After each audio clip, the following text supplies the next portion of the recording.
You know, once upon a time, we had some geeks in the chat. Oh, but you stole Dr. Disrespect's theme. Why is the intro 15 minutes long?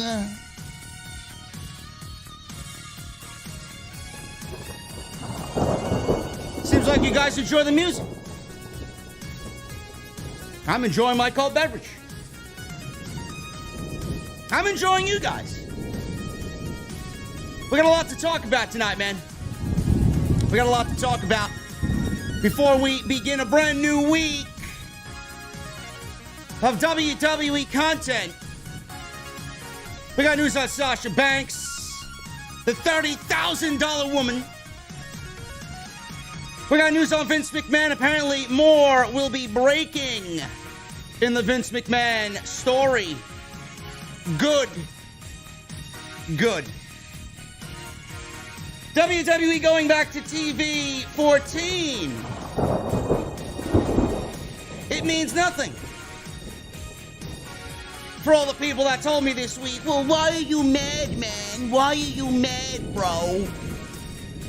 I'm mad because most of you, not all of you, not the people here, but most of you are completely oblivious.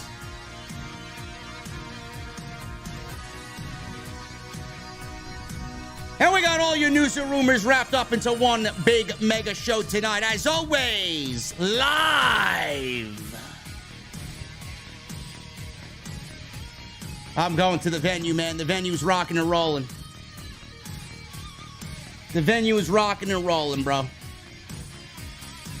The Ferris wheel is beautifully lit. The smell of tacos fills the air. Jesse's not here.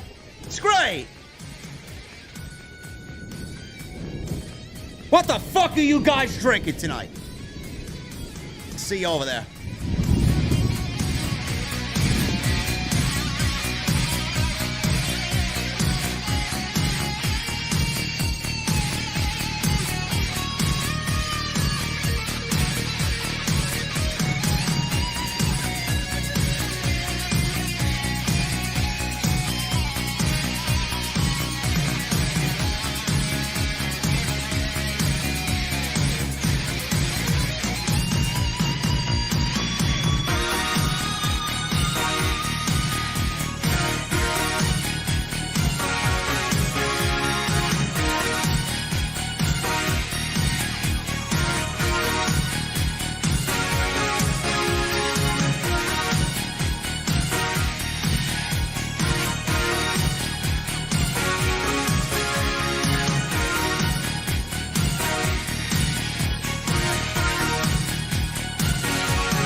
AEW successful? Why is Tony Khan running his promotion better than Vince McMahon and Bruce Pritchard are running Monday night and Friday night? Long-term booking.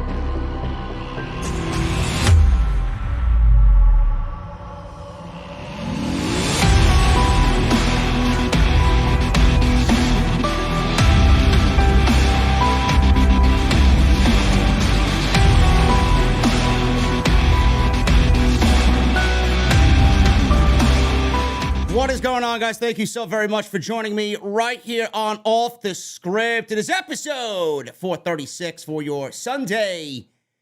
This is July 17th, 2022. I am your host, JD from New York. As always, coming to you live from the OTS Beer Garden. Thank you guys so very much for joining me on your Sunday nights, wherever you may be, man. We have a lot to talk about tonight, and I appreciate you guys spending part of your day with me WWE, man.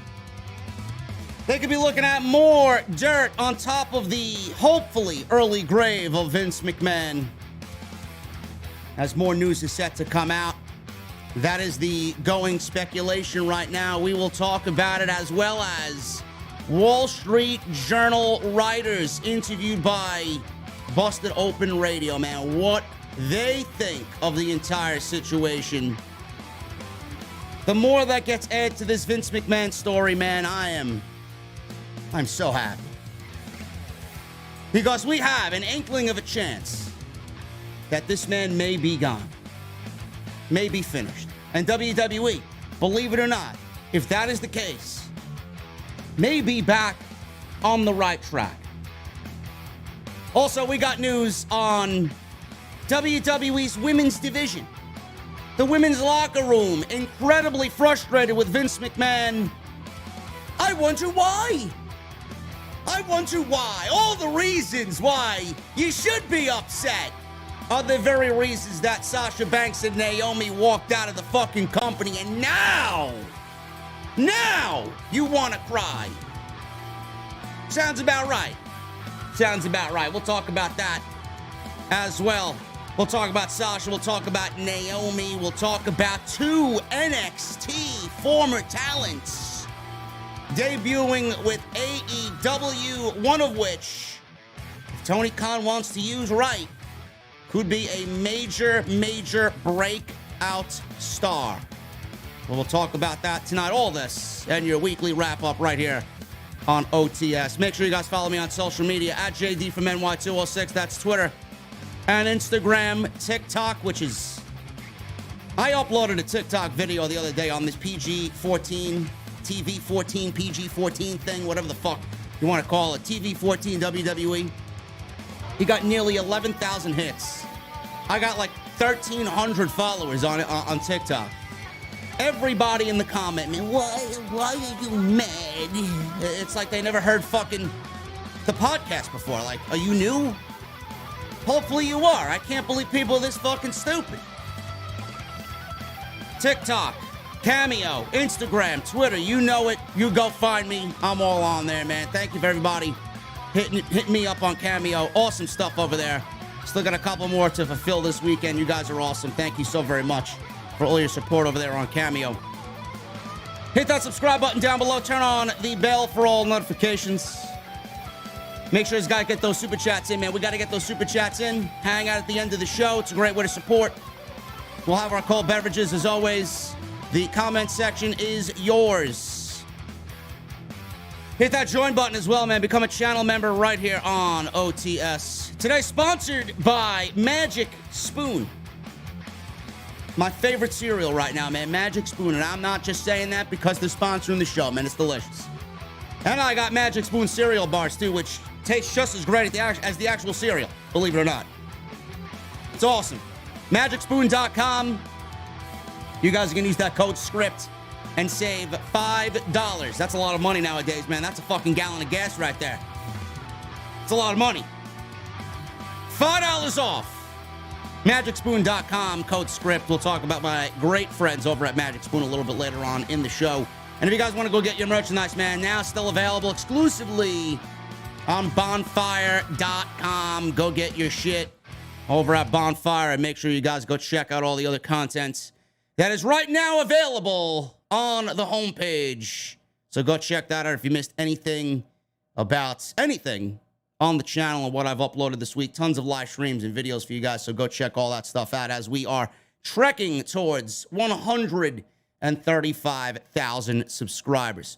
Just to make sure you guys are aware, I have the air conditioner on because it's hot as fucking ball. It's humid as fuck in New York City, man. So I got the air conditioner on right now in the venue. And if you guys hear some buzzing in the background, it's not my microphone. It's not my soundboard. It is my air conditioner cooling my office at 68 degrees. Because normally when I do this and I don't have the air conditioner on, it's 78 degrees and nobody wants to do that.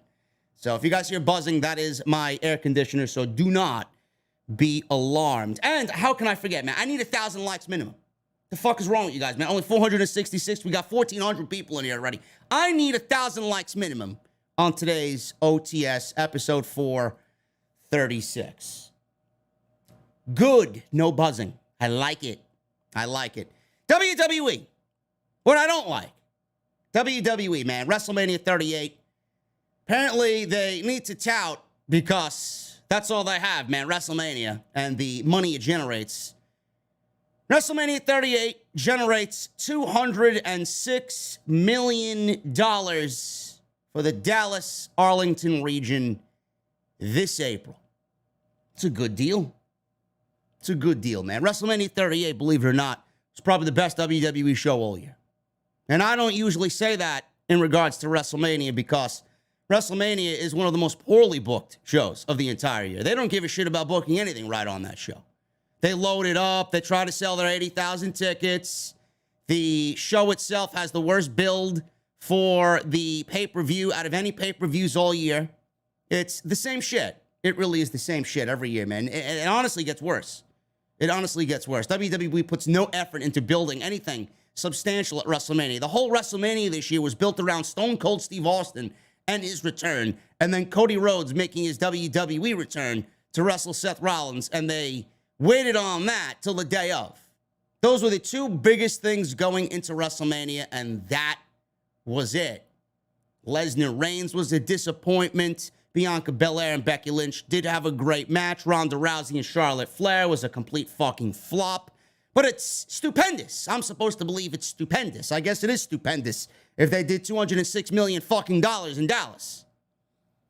So they sent out this press release. Mayor Eric Johnson of Dallas and Arlington Mayor Jim Ross, no correlation, no relation to JR, good old JR, over in AEW. I found that to be quite hilarious that his name was Jim Ross.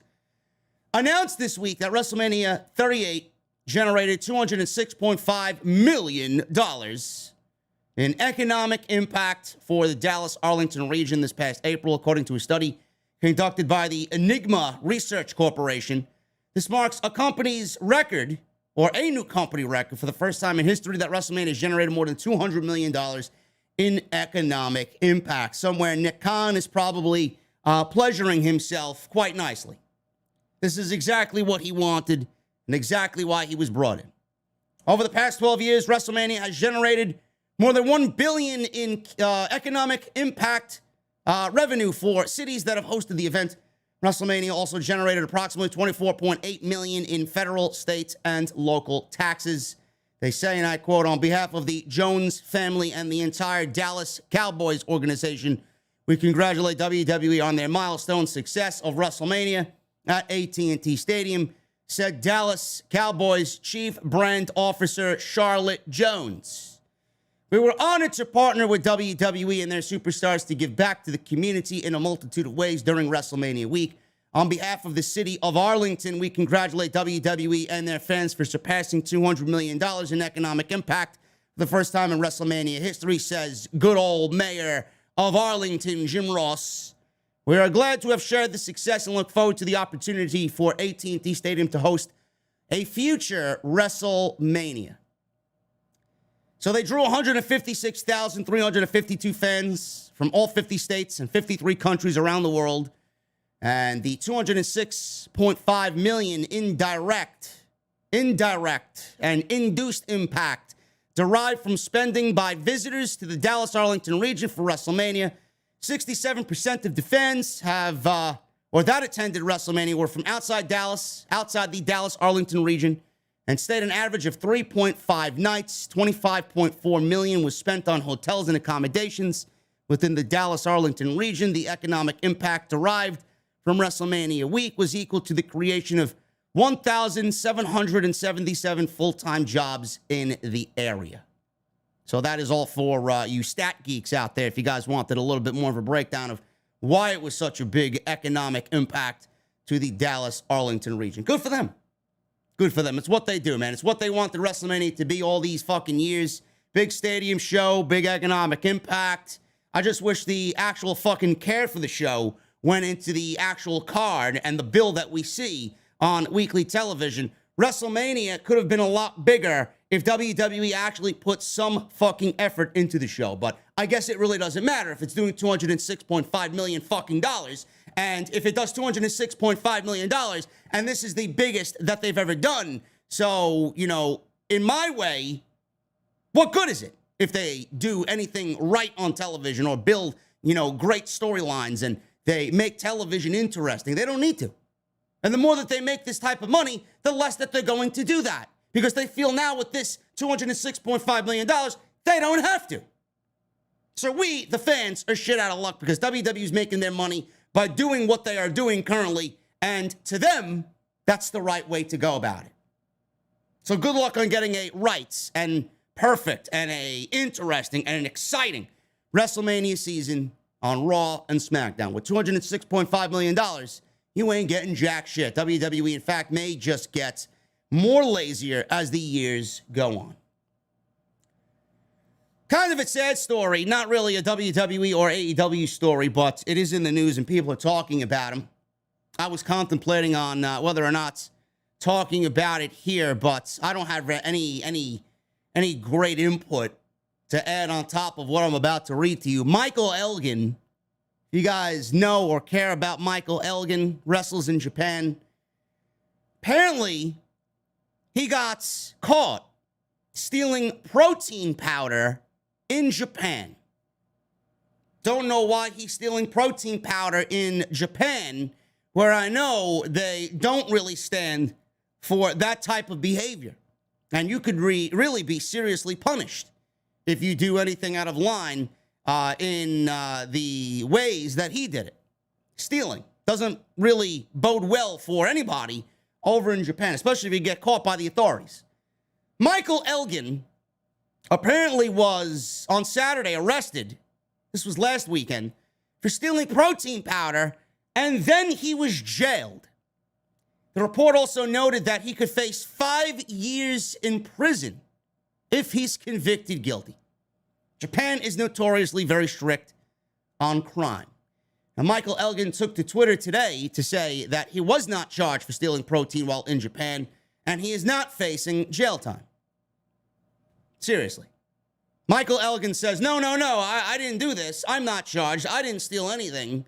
And Cassidy Haynes of bodyslam.net, who has gotten stories right and has broken 2 stories in particular, the CM Punk and the Bryan Danielson story. So he's got a pretty good track record of putting his name out there when it really matters. I don't know why he would put his name out there for this story, but regardless, he did.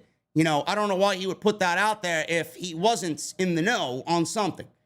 So Elgin was actually in Japan to work the shows for Pro Wrestling Noah, but it was announced on July 9th that he would be unable to wrestle on the card in Japan. So it was also announced that he would miss the show at Budokan Hall, causing the promotion to have him vacate the GHC tag team titles that he held with his tag team partner. I'm not going to bother saying what happened, but I'm going to say I was not charged for stealing protein, says Michael Elgin. I'm not charged at all. I'm not facing jail time. I'm also not deported. I'm going back to Canada to be with my family after the passing of an extremely close family member. Michael Elgin's been in the news about a variety of things, missing from home. It was a runaway from home. I guess some type of abuse at home towards his wife, and depression kind of mixed in. I don't know what's going on with Michael Elgin. I don't really know much of Michael Elgin, but he seemingly looks like a train wreck waiting to happen, and I wish him nothing but the best, man. I don't know if there's anything else on Michael Elgin, so I don't really know anything about the guy. I don't know if he was ousted in the speaking out movement. I believe his name was brought up. I don't know how far that got, but, it's kind of embarrassing. To be quite honest with you, man, you're a professional wrestler with somewhat of a name overseas, and you're out stealing protein powder in Japan, in a country where you should not be doing that type of thing because you may never see the fucking light of day again in your home country. It's ridiculous. So Michael Elgin, I don't know what's going on with him, but if I hear anything as far as an update on this story, I'll let you guys know. I found it to be quite interesting that he would go out there and do such a stupid thing. And he was in TNA. Yes, he was in TNA. He was actually very successful in TNA. He had a decent run in Impact. So I don't know what's going on there. Like I said, I'll keep you guys updated on this this comical and silly story of him stealing protein powder in Japan. But well, like I said in the beginning, man, I don't really have any real input because I don't know the guy. I don't know anything about him. But I find it to be fucking ridiculous that he would go out there and do something so fucking stupid as to buy protein powder. If he didn't have the money to buy protein powder, I'm sure he's buddy-buddy with somebody on the roster to spot him a couple to go buy fucking protein powder. Why are you going to go out there and risk your life for 5 years in prison to steal fucking protein powder? I don't really understand it. It's ridiculous. I wish him well, man. I really do. I don't want to see anybody suffer, but I find this to be just a little silly on his behalf. Or he could get it cheaper online, yes. You could go online and get it cheaper online. I don't get it. I don't know. Another non-WWE news article here, man. I found this to be interesting as well. And it goes to show you how WOW is a fucking fail. And I feel bad for April Brooks, the former AJ Lee. It's ridiculous, man. WWE had used Lita earlier in the year to go one-on-one with Becky Lynch, and they figured, did WOW, hey, Lita could still go. Let's call Lita and see if she wants to work with women of wrestling. Lita said, fuck off. She said no. Hall of Famer Lita reportedly turned down approaches from women of wrestling. Before WOW's late 2021 announcement that they would be returning to television, it was originally believed that Lita had discussions with AEW about possibly working together in 2021. In comes WWE like the fucking hawk, right? They swoop on in. She's talking to AEW. Let's get her on in. Doesn't make any sense to put her against Becky Lynch, but we'll get her in here. We don't want her going over there. We'll pay her all the money she wants. Don't go work for TK. I'm a big fan of Lita, man. I think Lita's great. I thought if she did end up in AEW, she could really give to that division. WWE used her. AEW wanted her. They talked to her.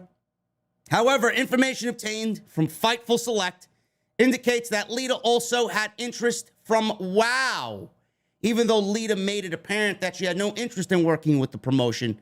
And more specifically, David McLean, who is the man behind this all, WOW made at least one approach, but things didn't get very far.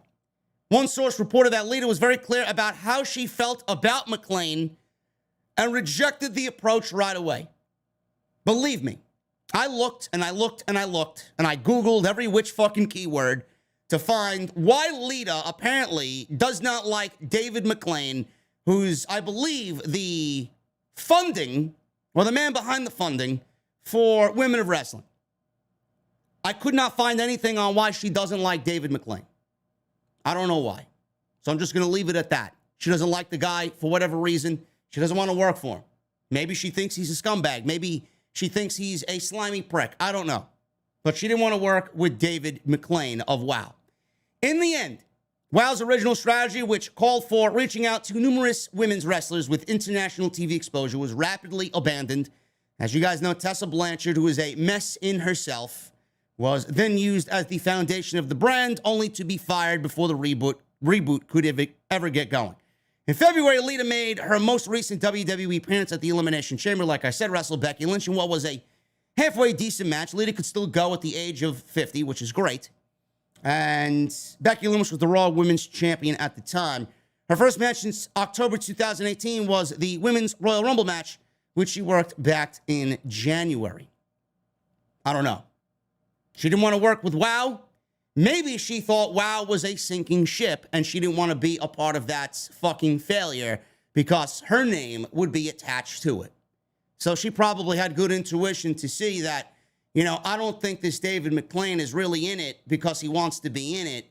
And I don't think he's going to bring this brand to where it needs to be. And if I sign on with them, then my name's attached to this. And then I'm going to be looked at as being a part of this sinking ship. And maybe she didn't want that.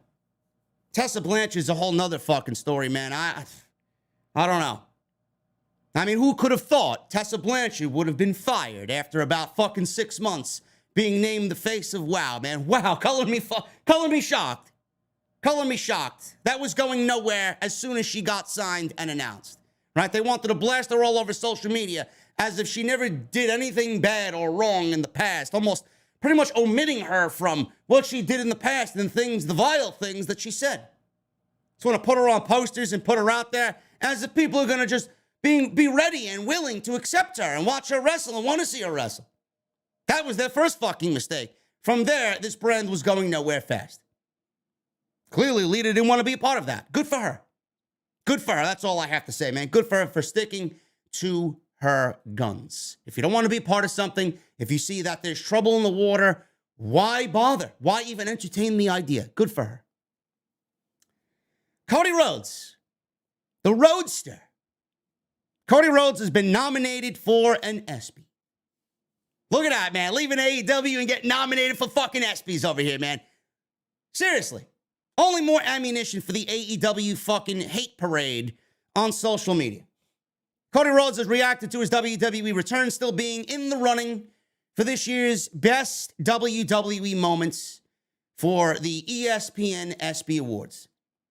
Out of the original 16 moments, 4 now remain in contention for the award, with fans able to vote on their favorite moment of the bunch ahead of the ESPY ceremony. The 4 final nominees are, obviously, Cody Rhodes returns at WrestleMania to wrestle Seth Rollins. Big E cashes in Money in the Bank and wins the WWE Championship. No, we're not voting for that. Not because we don't love Big E, not because we aren't fans of Big E, because WWE absolutely botched that moment.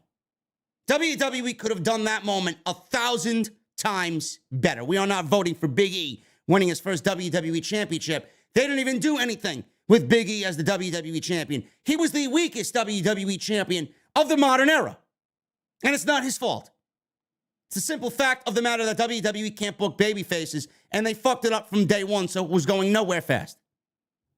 Stone Cold Steve Austin returns at WrestleMania this year, stuns Vince McMahon, Austin Theory, and Pat McAfee at WrestleMania. They didn't even fucking mention Kevin Owens. They didn't mention Kevin Owens and the fact that Kevin Owens brought Stone Cold to a 15-minute main event match at WrestleMania on night 1. Kevin Owens got shafted. That's the only thing I see here. Kevin Owens got shafted. And The Undertaker inducted into the WWE Hall of Fame. Yes, Jinder Mahal is definitely the worst champion of the modern era, but at least they booked Jinder strong. At least they booked Jinder strong, man. They did WWE did Big E dirty. They booked Jinder to win matches. Big E, not so much, man. They did KO dirty here too, man. They didn't even mention him in this ESPY. Stone Cold Steve Austin was feuding with KO. The only reason why he was brought in to stun Vince and Austin Theory and Pat McAfee was because it was a feel-good moment. So Kevin Owens got shafted. My choice for the ESPY is Cody Rhodes. Out of all the nominees on this list, Cody Rhodes coming back at WrestleMania, wrestling Seth Rollins in what probably will be the WWE match of the year. And that reaction and the feeling of watching that all occur on television, man, there is nothing that WWE does all year that's going to be able to duplicate that. Cody Rhodes returning at WrestleMania to win over Seth Rollins is definitely the number one moment for WWE in the last calendar year. Cody Rhodes deserves that ESPY, but to leave Kevin Owens out of that, man, that's fucking shameful. It really is. Nowhere in that is Kevin Owens listed, man. Stone Cold, Vince, Austin Theory, and Pat McAfee. If I'm Kevin Owens, man, I'm upset at that. Really? I main evented WrestleMania with Stone Cold Steve Austin. Where the fuck is my ESPY nomination? I'm going with Cody. So Cody actually talked about this, and he said that it was a true moment that he couldn't envision, and a door I thought would never be open again. A gigantic gamble, and I went all in, he says. Wink, wink. Wrestling fans returning that energy and seeing so many people vote for this moment fills my heart up. Damn, I love it. Let's win an ESPY. Man, when Cody Rhodes comes back, man, I swear on everybody in this chat, when you see Cody Rhodes back in WWE from his injury, you are not going to see a rocket pack like the one WWE's going to put on Cody Rhodes. I'm telling you, man, I hope that it comes off genuine. I really do. If they force it, then it's not going to be as special as we all want it to be. but that man is WWE champion upon return, and there's no other besides Cody Rhodes. The ESPYs, by the way, if you guys want to check in on this, live on ABC July 20th. Speaking of Cody Rhodes was actually on Busted Open Radio to help celebrate the birthday of Dave LaGreca. Speaking of birthdays, shout out to my boy Jesse. You guys know Jesse on Wednesday night, the Chi-Town Smark. We're going to say the Chi-Town Goon, but I'll give him a pass tonight. Jesse's wife, today is her birthday. So they are out celebrating. So happy birthday to Jesse's wife. And I hope that they have a great evening together. And none of it has to do with professional wrestling, man. Get off the fucking internet, clown. Put the PS5 controller down, geek. Go take your wife out for a nice dinner, some dancing, right? Nice activity. Maybe you guys spend the night alone and do whatever you got to do while the kids are asleep. Great. Enjoy yourself, man. Don't let me hear about you fucking on YouTube later sending me clips of AOP or some useless fucking Omas. Bullshit, man. Seriously, man. Give me a break. The mighty Omas. Just to give you guys a teaser about what's to come on Monday. You guys wanted a sound clip. I made one. Anyway, Cody Rhodes. Doctors are not willing to give him a timeline for his return. Cody appeared on Busted Open Radio. Like I said, he's been out of action since the Hell in a Cell pay-per-view due to a torn pectoral muscle. And the injury typically takes several months to recover, from about 6 months, anywhere up to 9 months. And WWE stated that it could be up to 9 months. We all know it's about 5 to 6 months. So there's been speculation that WWE padded the timeline in order to bring him back as a surprise at the Royal Rumble. But Rhodes says that he does not know when he will be cleared because his doctors don't want him to fast track the injury. Rhodes said, and I quote, my doctors are not going to give me a timeline just yet for when I'm going to be back because they are afraid if they give me that timeline, I'm going to jump it by maybe a month or two. I almost hemorrhaged in surgery because there was so much blood. Well, I guess maybe working Hell in a Cell, maybe you shouldn't have worked the match with a fucking fully torn pectoral muscle, then come back out on Monday Night Raw and do what you did on Monday with Seth Rollins the night after. Not saying that had anything to do with the hemorrhaging of blood, but, I mean, it couldn't have helped. Everything that Cody did and the prolonging of going to get surgery right away and canceling the match, all of what he did could not have helped. Rhodes also said during the interview that WWE's been working on a documentary potentially on him for Peacock. Rhodes says that Dave LaGreca is on the list of people being interviewed for the documentary.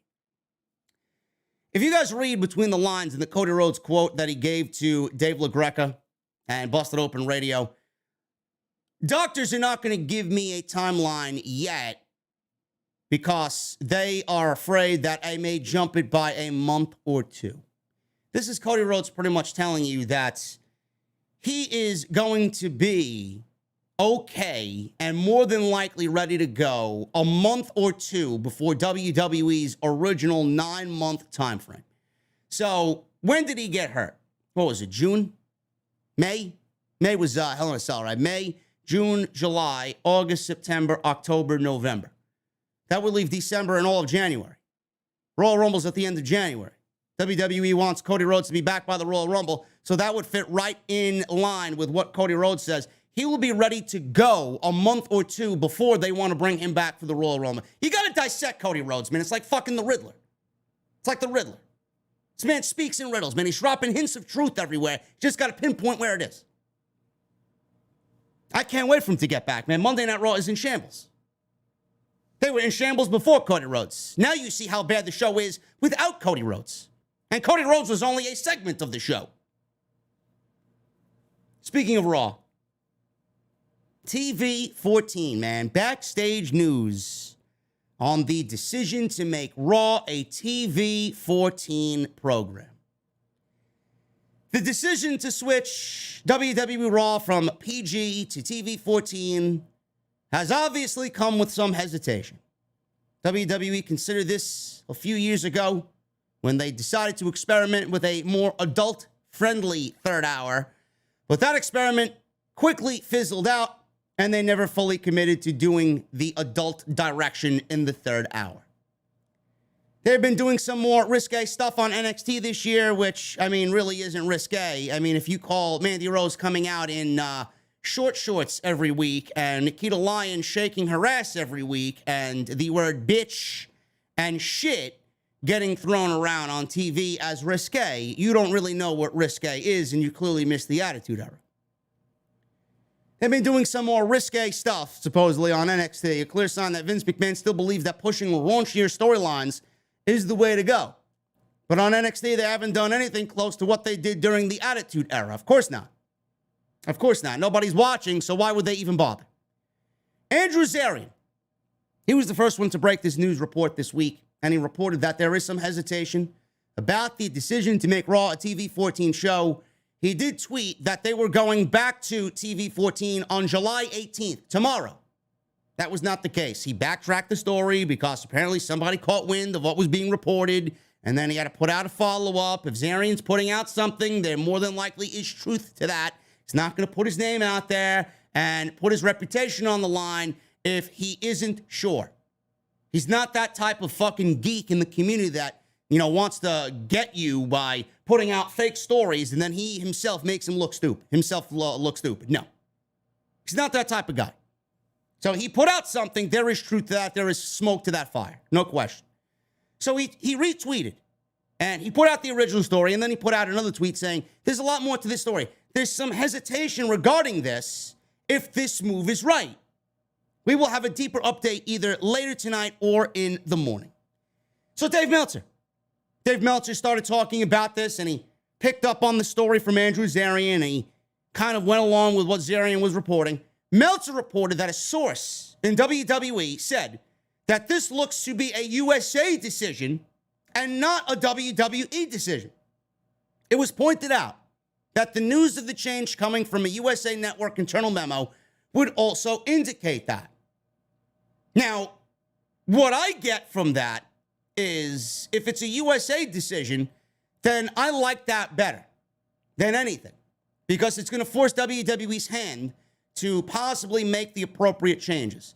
If this came from WWE, I don't really think they do much or anything about it, to be quite honest with you. In fact, I wouldn't even think they get to this point because they're all about making money. They're all about keeping the advertisers happy. They're all about keeping the family-friendly vibe. That's all they want. They don't give a fuck.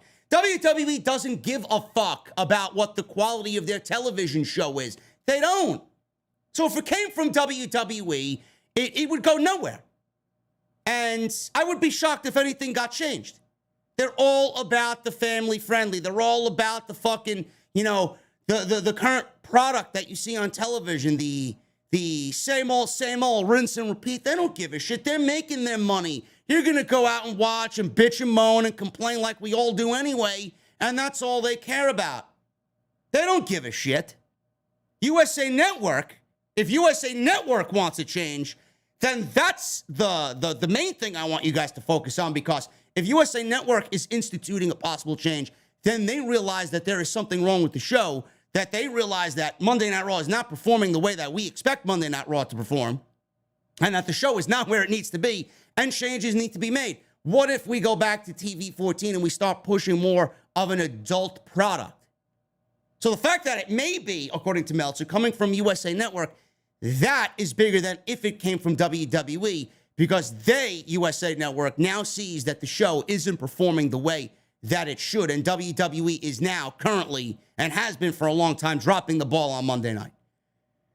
So this came from USA Network. An internal memo would indicate that, says Meltzer. USA Network was said to be accepting of Brock Lesnar using the word shit-kicking on this week's Raw. When Lesnar said the word, WWE did a sound edit. Now, I don't know what had happened there, but I heard a sound edit, and if it was an adult-orientated program, shit is not that bad of a word. It's unclear whether Lesnar saying this had to do anything with the TV-14 rating, but the timing of it being approved was notable, says Dave Meltzer. But they ended up bleeping it out. They ended up bleeping it out. I don't know why they did that. They bleeped it out. So Lesnar said shit kicking, and Meltzer went on to say, and I quote, as far as I know, it's something in discussion. It's not going to start this Monday like he had first thought, and I guess there was a memo that he had seen that said that, but the memo was released prematurely or something along those lines. Meltzer also went on to say that he doesn't believe the TV-14 rating means that they will do blood. Nobody expected them to do blood. I don't expect to see Raw have bloody matches every week. He also said that people in the company that he spoke with had no idea about the change to TV-14. So people in the company, I don't know who Meltzer spoke to, but people in the company, apparently they're people of power. Meltzer said that nobody in the company knew they were going to TV-14 or haven't heard anything about the change to TV-14. So USA Network had an internal memo. WWE didn't have any idea, or some people in WWE, I should say, didn't have any idea about this internal memo. The right hand didn't know what the left hand was doing. Somebody got fucking riled up and pissed off that it got leaked. Zarian got in trouble for it because he only reported what he heard from somebody, and some other people that apparently that he spoke to, that those people knew, didn't know what was going on, and he got in trouble for it. Sucks. It sucks. So he said, I've asked the company, and there are people in the company who knew nothing about it. The company official line did not comment on it at all. So that makes me think that it's in progress, and they don't want to say anything until they are ready to address it themselves, if they address it at this point. Meltzer noted the reason why WWE changed the product to TV PG in 2008 was to keep sponsors happy, Mattel being one of the major sponsors. When Vince McMahon decided to make the product raunchier in the late 90s, it was done to fight back against WCW. The decision worked as ratings increased, and they ultimately beat the competition after losing for 83 straight weeks. WWE is the #1 show on cable, but ratings have declined year over year over year over year. If you go back and look at the ratings from even 10 years ago, you'll be asking yourself, where did all these people go? Where did all these people go? And you will not be bringing these people back by going back to doing TV-14. You will not be bringing these people back to be doing raunchier storylines, to do Attitude Era-esque storylines. It's not going to bring those people back. The risk here is that if they go too far with their storylines, they may cause some advertisers to stay away. Now, we can't have WWE losing money, right? Some advertisers may stay away. In 2001, WWE began to tone down some aspects of its shows due to pressure from the Parents Television Council. This is why The Godfather became The Good Father in right to censor a spoof of the real-life PTC. He eventually went back to being The Godfather, but the character was toned down from the Attitude Era years. There was another... Can you imagine The Godfather on current WWE television? Can you imagine The Godfather coming out with hose on 2022 Monday Night Raw? My God, man, you would have the pussies amongst pussies crying that it's womanizing and it's a terrible presentation. How could you be so sexist? God forbid, man. I'd love to see it. Just so that everybody else gets riled up. There was another push to have WWE be more kid-friendly around 2008 after the Chris Benoit situation. The idea was to soften the product and have Stephanie McMahon become the face of the company to business partners. I mentioned this a couple of times, man. More than a couple of times this week. We did an extra on it, and we uploaded the clip to Instagram and TikTok or YouTube or Twitter, whatever. A lot of people are excited about this for whatever reason, man. I don't know why, you know, your level of excitement is a lot different than my level of excitement. But I don't understand why you guys would be excited about a current product right now that is the worst it's ever been creatively.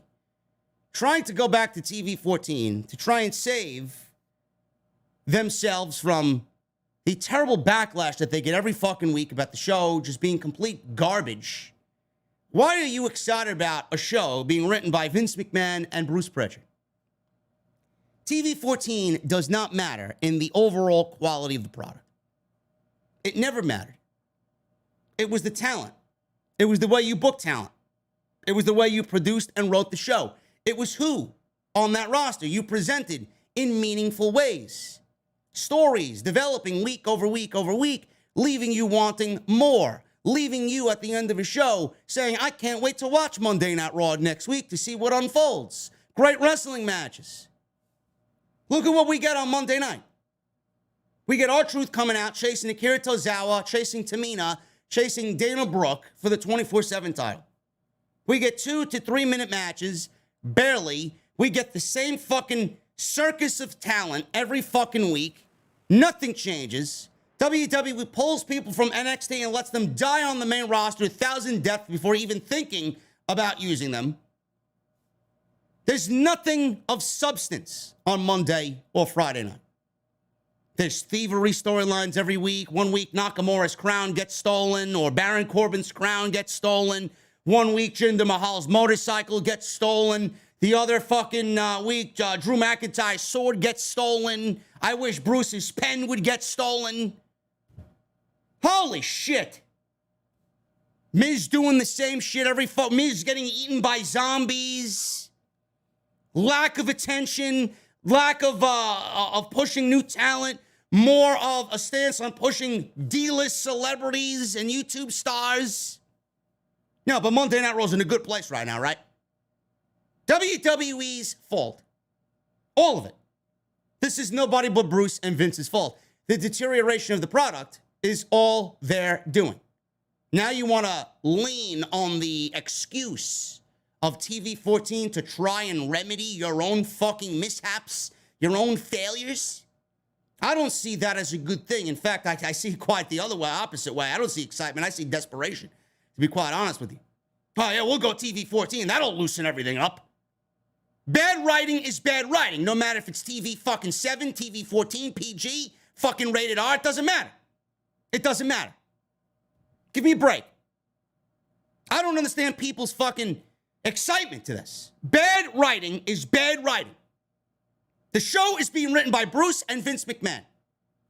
Look at what they do now. You can imagine a show being written by a 76-year-old Vince McMahon. Hey, we're going to get raunchier. Yeah, Vince knows a thing or two about raunchy, right? All the fucking money he's handed out to keep all these fucking women quiet. He knows a thing or two about raunchy. Maybe he can write the show. But Bruce? The most raunchy Bruce gets is when he goes to the supermarket and he decides to buy his vegetable of choice. That's Vince. That's Bruce Pritchard's raunchy.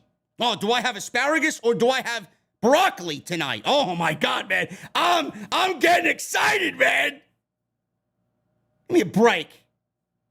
Shit is ridiculous. The fuck are you excited about? TV-14 means nothing. Ever. It will never mean anything. And I said this when I talked about this on Friday. And I talked about this when the story broke, when Zarian broke the first story. Triple H. He ran NXT under a TV PG rating. Never once did we complain about NXT needing to be more raunchy or NXT needing to be a little bit more risque. We didn't need NXT to have tits and ass and these storylines that push the envelope. It just made sense. Everything about the product made sense. The writing was there, the product there, the in-ring action was there. Everything about the way the show was booked and handled was there. We never once, as a community, asked Triple H, well, if you're allowed to do this, let's go TV-14. The show would be better under TV-14. Triple H operated NXT under a TV PG rating, and it was the best pro wrestling company in the fucking world. What he did was the best pro wrestling show in the world. That didn't need TV-14, but now everybody thinks we need now on Monday or Friday night TV-14?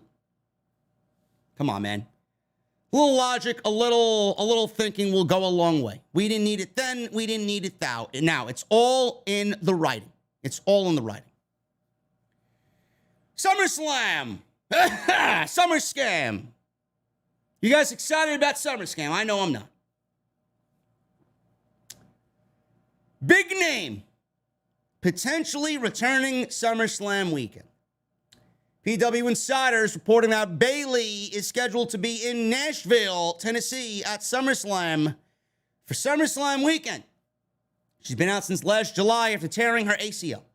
The injury happened while she was working out at the Performance Center because of a stupid edict by Vince McMahon saying that everybody needed to go back to the Performance Center to wipe off the ring rust. It's what you were doing inside the Thunderdome, wrestling in front of no fans, wiping off the ring rust. Bayley didn't need to wipe off the ring rust. All you did was wipe off 1 year of her fucking career for something she didn't need to do. So Bayley has been seen in recent weeks training again at the PC, so she's either been cleared or is expected to be cleared for TV very soon. Bayley and Sasha Banks have been seen together at various places in Orlando over the last couple of weeks, and both were said to have been in good spirits, and Bayley looked to be 100% recovered. Now, I am going to note that Bayley being in Nashville does not mean she will appear at SummerSlam, but it could be that Bayley is coming back to the WWE and will be seen sometime that weekend. Whether that means she's back on the road with the roster, whether that means she's making a surprise appearance at SummerSlam, whether that means making a surprise appearance on Monday nights after SummerSlam. This does not mean that Bayley will be at SummerSlam, but that she will be a part of SummerSlam weekend, according to PW Insider. So I'm excited to see Bayley back. I think Bayley is sorely missed. Doesn't mean Bayley coming back is going to fix the overall women's division or the overall vibe and feel of the women's division, but a talent like that that's been out for a year, you start to notice them when they are gone. And Bayley was doing the best work of her career. To have her taken off TV and for her to go get injured when she didn't need to do whatever the fucking edict Vince McMahon needed at the time is a huge blow to the roster. So Bayley being back is going to be a great thing. Again, the writing. Bayley being back on TV is great. Bayley being there is awesome. But it's in the writing on how WWE begins to present Bayley and who they have her feud with. We'll see what they do. I'm not expecting much. But the fact that that woman's back relatively soon makes me happy. John Cena. We haven't spoken about John Cena in a little bit. There was a reason why John Cena was pulled from all SummerSlam plans, and it is now being revealed that John Cena, according to Brian Alvarez, he's not competing at SummerSlam, was never in the plans to compete at SummerSlam, because of his film schedule with the Peacemaker television series. It all had to do with Peacemaker. For all the rumors that we heard that John Cena and Austin Theory was going to be a SummerSlam match for the United States Championship, Brian Alvarez is reporting that Peacemaker has taken priority in Cena's career. I can confirm that being filmed right now is Peacemaker 2, and John Cena is involved. He's working on Peacemaker 2 as we speak. I presume that's why there have been discussions of him doing SummerSlam, but then he showed up to Raw to announce, someday I'll be back.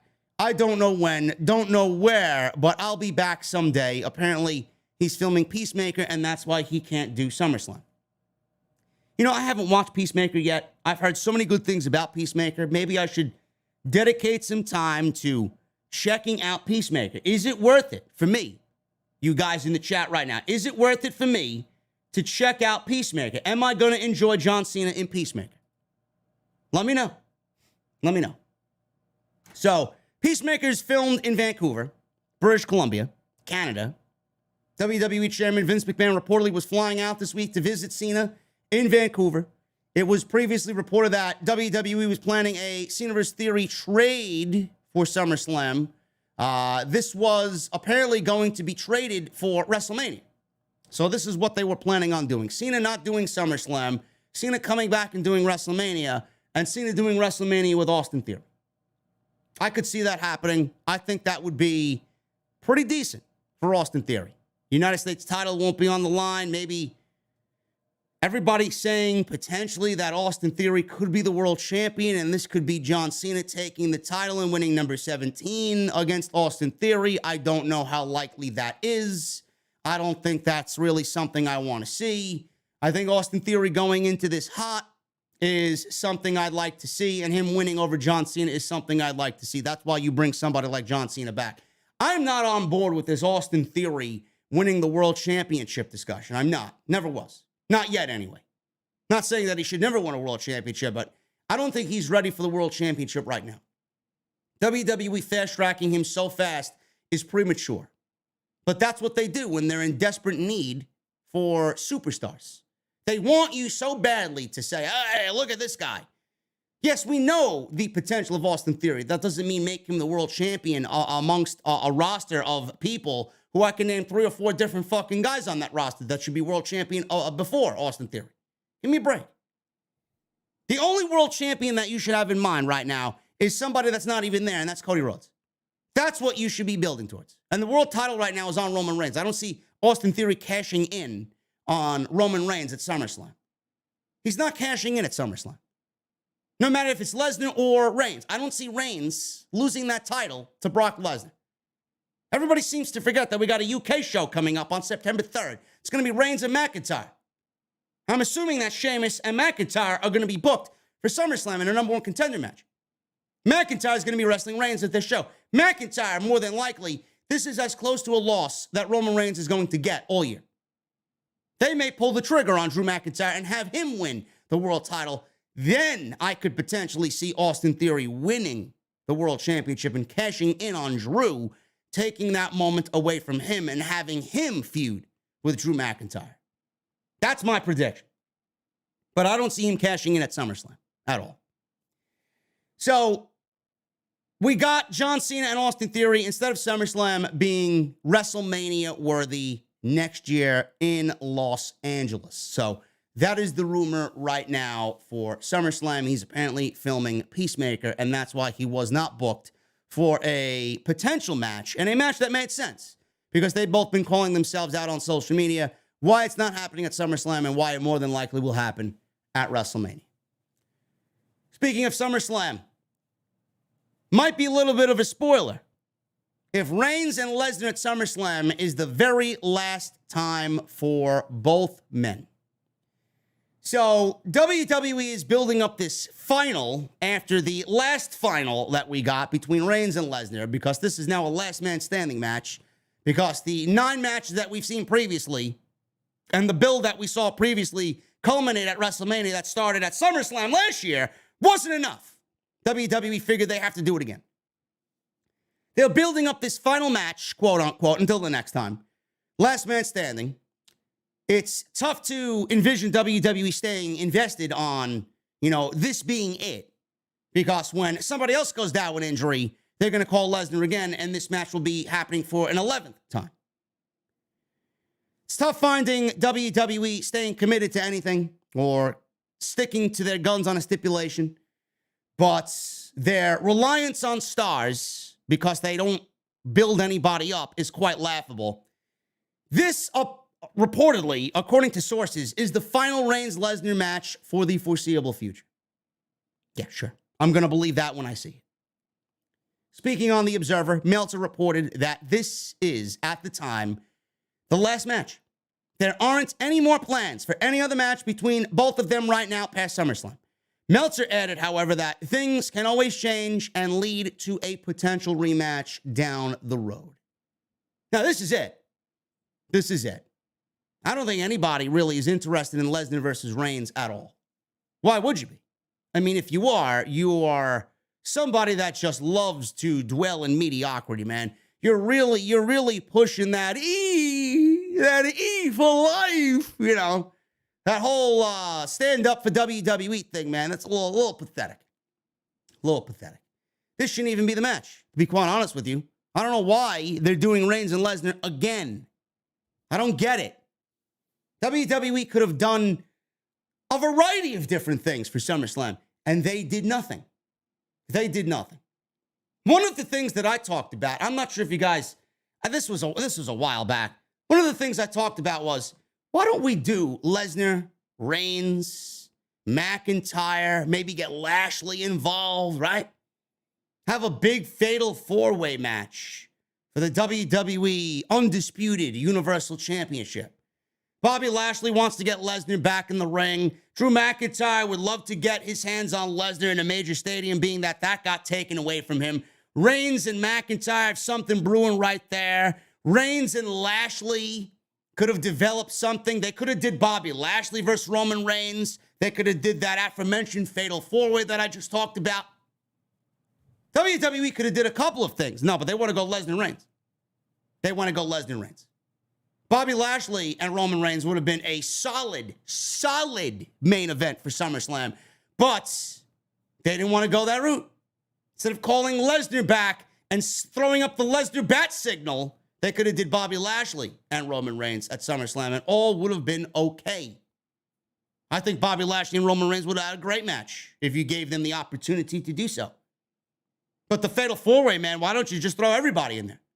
So they got Drew McIntyre feuding with Sheamus. We see Sheamus versus Butch, Sheamus versus Ridge Holland, Sheamus versus Butch and Ridge Holland, Sheamus versus Drew McIntyre versus Butch and Ridge Holland, right? He's got to run the gambit of brawling brutes until he gets to Sheamus, and then we get that match at SummerSlam. He's feuding with Sheamus. That's his SummerSlam match. Should be a great match, but you could have put him in a Fatal 4-Way match for the Universal title. Same thing with Bobby Lashley. Bobby Lashley's throwing up fucking his muscles in some oil contests with Austin Theory. That's his role going into SummerSlam. Another rematch for the United States Championship. You could have put him in that Fatal 4-Way. Lesnar you could have brought back. It would have been tremendous. Could have been tremendous. What was that Fatal 4-Way, man? It was Reigns, Lesnar, Samoa Joe, and Braun Strowman, right? All those years ago at SummerSlam. Could have did a take on that. That was a carnage of a main event, man. Went about 10, 12 minutes. They fucking tore the house down in that triple threat match. Just let them go. No, but they want to do Lesnar and Reigns. They want to do rinse and repeat. They want to make themselves look stupid after WrestleMania. This is the winner take all, right? That should have been it. Winner take all, unify the titles. That should have been it. And now he's back. He's not on TV. He lost fair and square, lost clean, and now he's back for his titles because he's Brock Lesnar. Terrible idea from shit creative. So, Meltzer went on to say, guys get hurt, and it's a match that, bringing Brock back still got a lot of talk and everything like that. The first week, there was a lot of talk on bringing Brock back. We'll see how much that means this week to a degree, but, it's still SummerSlam. I'm not interested, and I know you guys aren't interested in it either. So just for you stat guys out there, Roman Reigns is 3-2 against Lesnar, having won the last 3 meetings: SummerSlam 2018, Crown Jewel 2021, and WrestleMania 38. Lesnar took the first 2 one-on-one showdowns, beating Reigns at WrestleMania 34 and the Greatest Royal Rumble. So is Lesnar going to win this and tie the match or tie the series up 3-3? Are we going to go to a final Game 7 here? God, I hope not. So take that as you will.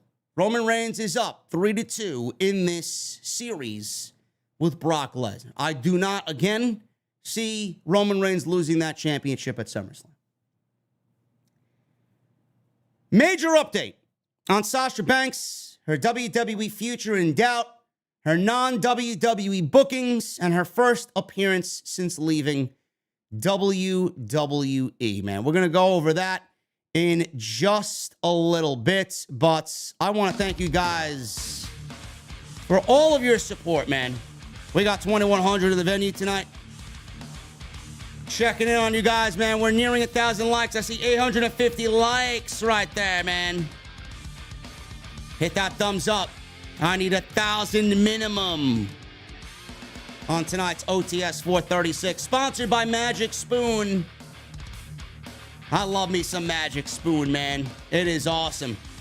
What is Magic Spoon? Let me tell you, man. It's Magic Spoon cereal, and it's cereal reinvented. You can build your very own variety box, and you can choose from the best-selling flavors that they have, such as cocoa, fruity, frosted, peanut butter, cookies and cream, and maple waffle. They're also including honey nut, blueberry muffin, and cinnamon roll. You guys can now even add the cookies and cream and cocoa peanut butter cereal bars to your variety box, man. Let me tell you something. I had a cereal bar the other morning, man. I didn't even know I had them until I looked in my cabinet in the kitchen, and I'm like, holy shit, I got Magic Spoon cereal bars, man. Let me try one of these. It's just as good as the cereal. It just tastes great. Seriously. 0 grams of sugar, 13 to 14 grams of protein, only 4 to 5 net grams of carbs in each serving. Magic Spoon cereal bars have 1 gram of sugar, 10 grams of protein, 4 net grams, and only 130 calories per bar. They're also keto-friendly, gluten-free, grain-free, soy-free, and they are low-carb, man. The reason why I am so high on Magic Spoon is because I remember vividly when my mother used to serve us cereal going to school in the morning. Right before school, man, the sugary cereals loaded with marshmallows and sugar and frosting and all this nonsense. It tasted great. But as you grow older, you lose that taste, man. You don't want that unhealthy stuff in your lifestyle anymore. Magic Spoon reinvented cereal that it tastes like that, and you get all the health benefits that Magic Spoon's giving you. That's why I stand behind this brand, man. So if you guys want to go check out Magic Spoon today, $5 off. You can build your own variety box. You can choose from all the flavors that I mentioned, the cereal bars as well. Use code SCRIPT at checkout. MagicSpoon.com. $5 off. And if you don't like their product, they're going to back it with a 100% happiness guarantee and refund you no matter what. No questions asked. MagicSpoon.com/script or just use code SCRIPT at MagicSpoon.com. And for all my Canadian and British fans out there, Magic Spoon is now shipping to the UK. And I want to thank them for once again supporting the podcast right here on OTS. Normally, man, I skip breakfast. I'm not a breakfast guy. Breakfast to me consists of something like that or just coffee. So hopefully you guys can go hit them up and hit up Magic Spoon. WWE seemingly is trying to hit up Sasha Banks, but she ain't listening. She ain't listening, man. Sasha Banks is set to make her first public appearance as she's been booked for the C2E2 2022 Comic-Con in Chicago, which takes place from August 5th to August 7th, 2022 at McCormick Place. She will do an autograph signing for $70 and a photo op for $90. Banks is going by her real name at C2E2, Mercedes Vernado, and is hyped up as Sasha Banks and from The Mandalorian. Fightful Select reports that Sasha Banks and her asking price is $30,000 per appearance. And one promoter said that price is expected because she will be in high demand as she is wanting to leave WWE on her own terms with a fan base willing to support her and has not been a part of the convention scene before. The fee is comparable to what AEW star Sting is bringing in. According to promoters that they spoke with, the only wrestlers they said were more expensive are Ric Flair, Hulk Hogan, Goldberg, and Shawn Michaels. The Undertaker started taking bookings in early 2019, and it was reported that he was charging $25,000 per hour. Never mind per appearance, per hour. That's what happens when you're The Undertaker. The latest indication that Banks is not returning to the WWE, like I previously had mentioned, is WWE taking her avatar off the Peacock home screen on the main app, as Banks was one of the images that fans could choose from as their avatar on Peacock. Right now, Roman Reigns and Asuka are the only options. Of course, as the speculation started to swirl, it is now being reported by Fightful as well that promoters reached out to Sasha Banks in order to discuss booking and getting her on wrestling shows in any capacity. She will not be available until January 1st, 2023. Apparently, many wrestling-related promoters attempted to book her. They were informed that she is only taking non-wrestling-related bookings until January 1, 2023.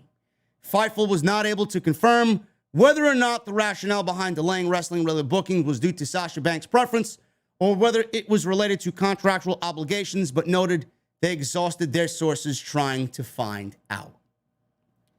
You know, a lot of people were making fun of Mercedes in light of this news. The fact that she's charging $30,000 for an appearance. I looked at this news, and I don't know if you guys are with me here, man. I looked at this news and I said, Jesus Christ, that is fucking cheap. $30,000 to book Mercedes Vernado at your wrestling show or wrestling convention?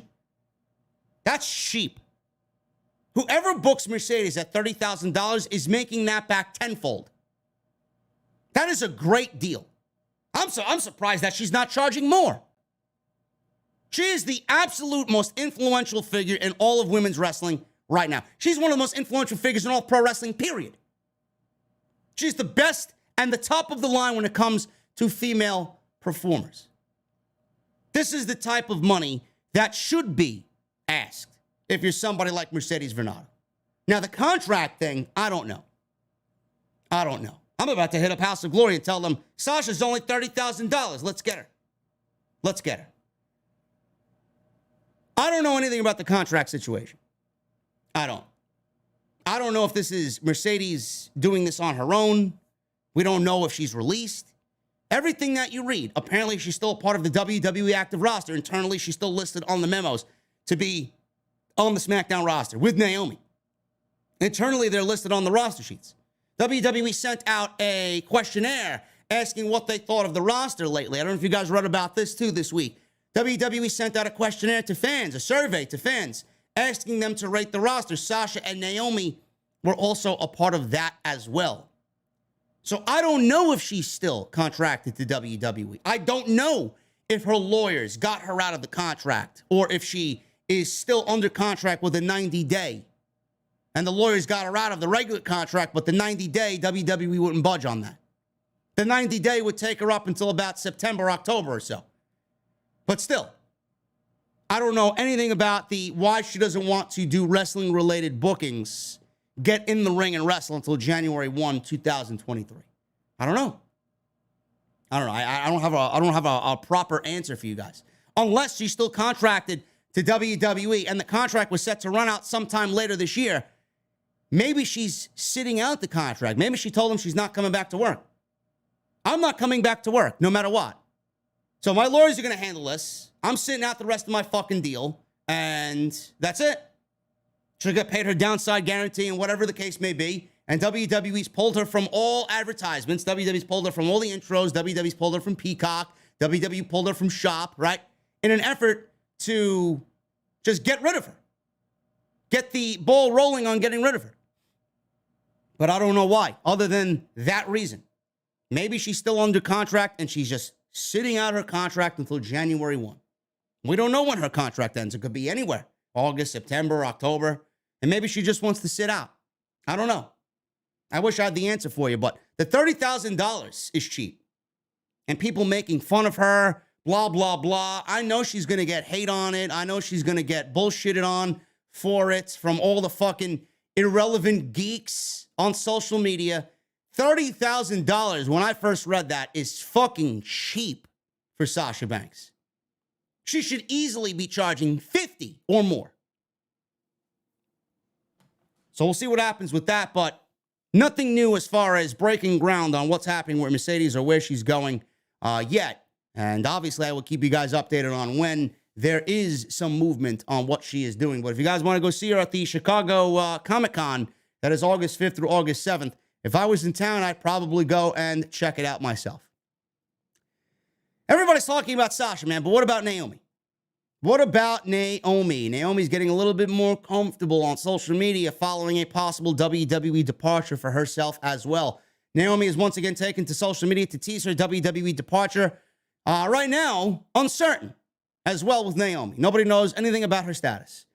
Naomi and Sasha haven't appeared on television since May 16th. And I'm still asking, nobody asked the question. Everybody wants to blame Sasha Banks. Sasha Banks walked out. Naomi followed her. Nobody asked the question, what if Naomi walked out? What if Naomi was the one that walked out and Sasha Banks followed behind Naomi? Why does everything got to be a smear campaign on Sasha Banks? I've asked this every time this question got brought up. What do you think? What if Naomi did it? Nobody in the community ever raised that question or raised awareness to that being a possibility. Only me. So, Naomi was on social media this past week, and Lindsay Dorado, Lucha Lit, Lindsay Dorado, former WWE superstar, Lindsay Dorado asked her when they'll be able to do lucha things together. Naomi replied, ASAP, brother. Now, that might not mean much of anything, but it could be an indication that she wants outs, and her stance on wanting out has not changed since May 16th. In recent weeks, WWE has shared posts which have noticeably omitted Naomi and Sasha Banks, including a graphic for the SmackDown women's roster. And that's not all. You guys know all the pettiness that WWE has done in regards to removing Sasha Banks and Naomi. That really doesn't mean much of anything, but it is just a little breadcrumb there for all the people on social media. I don't really know what to take of that, but it may just be two friends bullshitting amongst each other, getting the smart marks to get riled up. That's all I'll see from that. The women's tag team titles. What happened with the women's tag team titles, man? I don't know. But it ain't looking good. It's good for me, but it ain't looking good if you're a fan of the women's tag team championships. Fightful is reporting that talent that they've spoken to have received no word of when or if the tag team title tournament that WWE had Michael Cole say was coming will actually be coming. They also claim that they have not heard any discussion regarding the women's tag team championships since the announcement. This news follows Natalya feuding with Ronda Rousey over the SmackDown Women's Championship and Rhea Ripley splitting from Liv Morgan. And they have no teams in the division right now outside of Doudrop and Nikki. What's her name? Ash? Trash. Nikki Trash. That's the only team that they have. That is the only set of women that they actually could say is a tag team. So, Liv Morgan obviously was with Rhea Ripley. That was a waste of a tag team. Rhea Ripley was also with Nikki Trash as well. They tried and tried and tried with these makeshift tag teams. Nothing ever went the way that they wanted it, or nothing. I guess the way that they wanted it was to have it fucking fail, but WWE never put any effort into anything that they did. They also had Carmella and Zelina Vega end up as a tag team. The division is in shambles. There was never any division to begin with. But there is no announcement. There are no plans for tournaments because you need teams to have a tournament. And right now, WWE doesn't have any teams on the main roster. Good. Good. I hope that they burn the titles. The titles should be eradicated from everybody's memory, man. What is that little device that they use in Men in Black? Just hit that fucking thing and just vaporize everybody's memory of the women's tag team titles. It is a waste. It is a waste. You created these titles for Sasha Banks and Naomi, and then you put them on Sasha Banks and Naomi to carry this division, and then you bury the titles within 3 months. Less than. By giving them to the Moronics. You gave them to the Iconics, and the division died. The division was dead. It never recovered from that, ever. Ever. I'm glad that there's no tag team titles. It's one less thing I have to complain about on weekly television. If WWE, and I said this earlier in the week, if WWE wants, get rid of these titles and give us a new title. Why don't we have a new singles title in WWE? Why don't we come up with something along the lines of the TBS title? If you guys want another championship so badly on the fucking main roster, why don't we get a singles title that floats between brands? They have no problem putting Raw SmackDowns on SmackDown and SmackDown stars on Raw. They have no problem flipping rosters nowadays. WWE has no problem eliminating the brand split while we're still operating under a brand split. We still have brands. We still have a roster split. WWE doesn't give a shit about that on a weekly basis. Come up with some cool name, some cool design to have a secondary title like the TBS title that is currently on Jade Cargill. That's what we should get. And the title should float back and forth, and the title could be used to bridge the remaining women on the roster to give them something to do.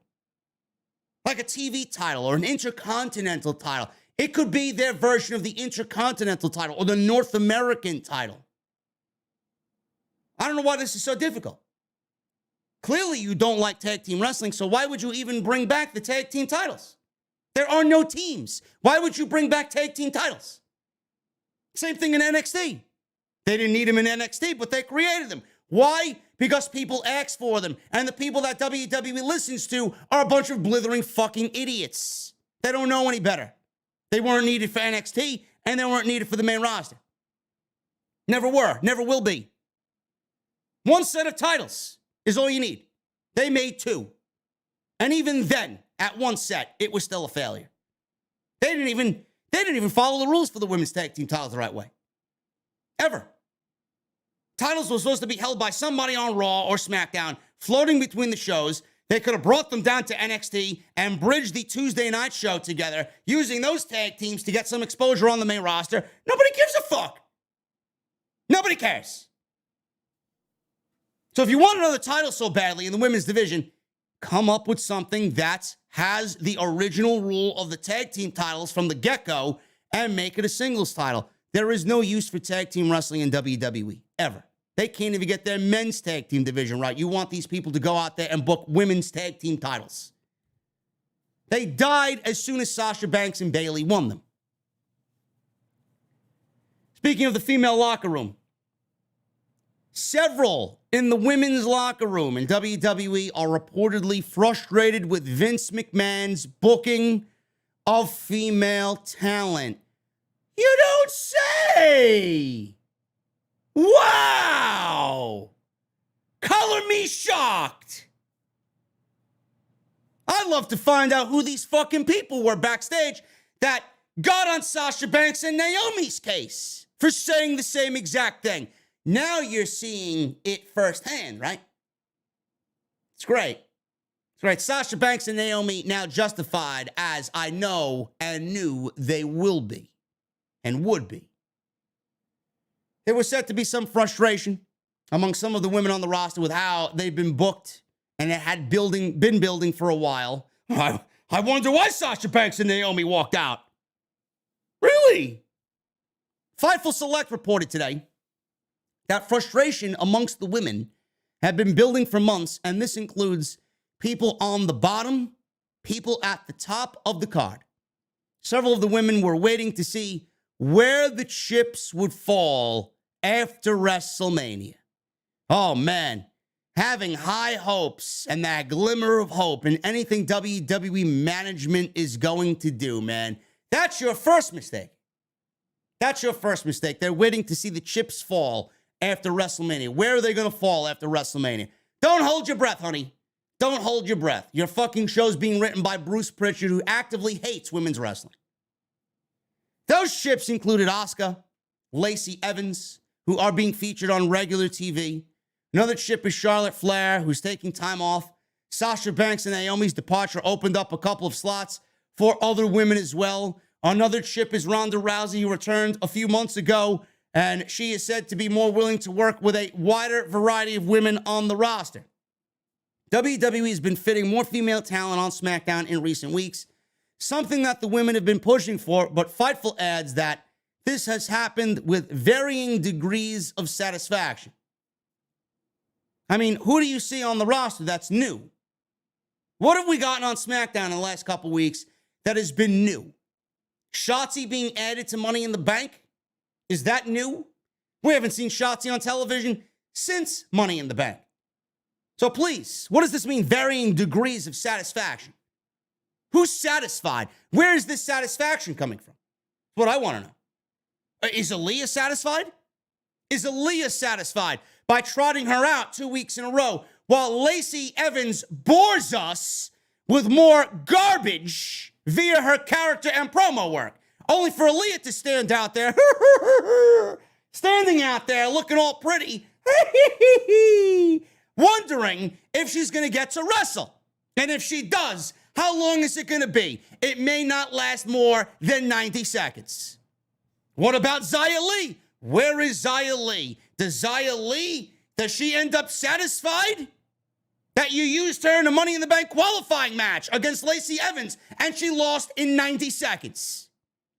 Varying degrees of satisfaction. Clearly, most of the roster is dissatisfied, unless you're Becky, unless you're Bianca, and unless you're Charlotte Flair, ready to come back and just do whatever the fuck she's got to do, Charlotte Flair. There's nobody satisfied here. Liv Morgan is satisfied right now. Liv Morgan's not going to be satisfied for long when they take that title off of her and put it on either Charlotte or back on Ronda. What about Monday Night Raw? Where's this varying degree of satisfaction coming on Monday Night Raw? Alexa Bliss? What has she done? She shouldn't even be on fucking television, man. She's fucking nauseating to look at. Who else is on Monday Night Raw that we care? Natalya, Shayna. What happened to Shayna Baszler? What happened to Shayna Baszler? Shayna Baszler's been off TV. Where is she? What about Doudrop and Nikki Ash? Didn't you start a storyline where Nikki Ash was going to drop the comic book character? She was going to drop her geek image because Doudrop was going to turn her to the dark side? What happened to that? Yeah, I'm sure they're satisfied with that, though, right? Give me a fucking break, man. The women's division sucks. It's awful. Even Bianca Belair, her run has stalled. Where's Sonya Deville? Sonya Deville is such a great character on television. Where is Sonya Deville? We got Lacey Evans fucking putting us to sleep on TV every fucking week. Where's Sonya Deville? I don't get it. Asuka out there dancing like a fucking geek. Laughing like a clown out there. Asuka's not being booked right. She's booked on TV to lose every fucking week. I don't know if she likes that, but I know she can't be satisfied. Of course people are upset. And then I gotta hear from the fucking people on social media, why are you defending Sasha Banks and Naomi? They were unprofessional. WWE's treatment of the women and the creative on TV every week is unprofessional. Why am I standing with Sasha Banks and Naomi? Now you see why. Now you understand why they walked out. I don't hear people complaining about them walking out now.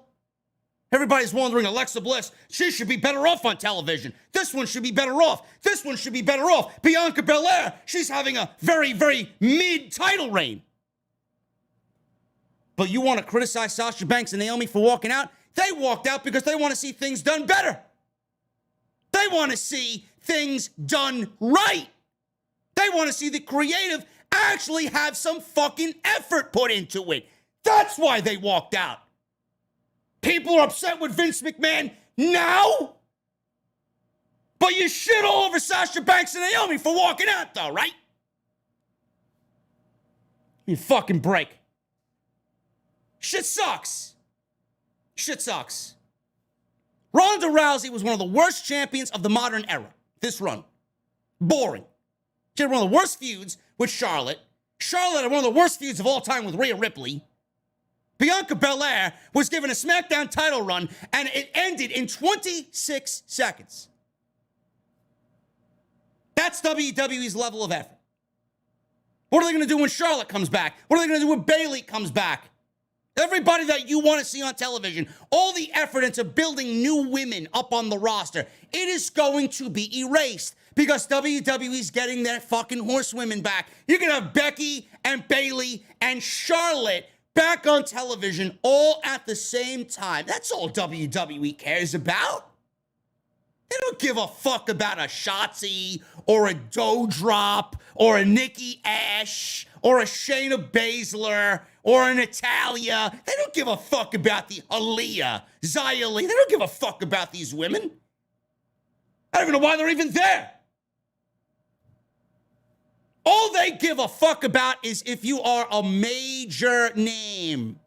That's it. They don't give a shit about anything else.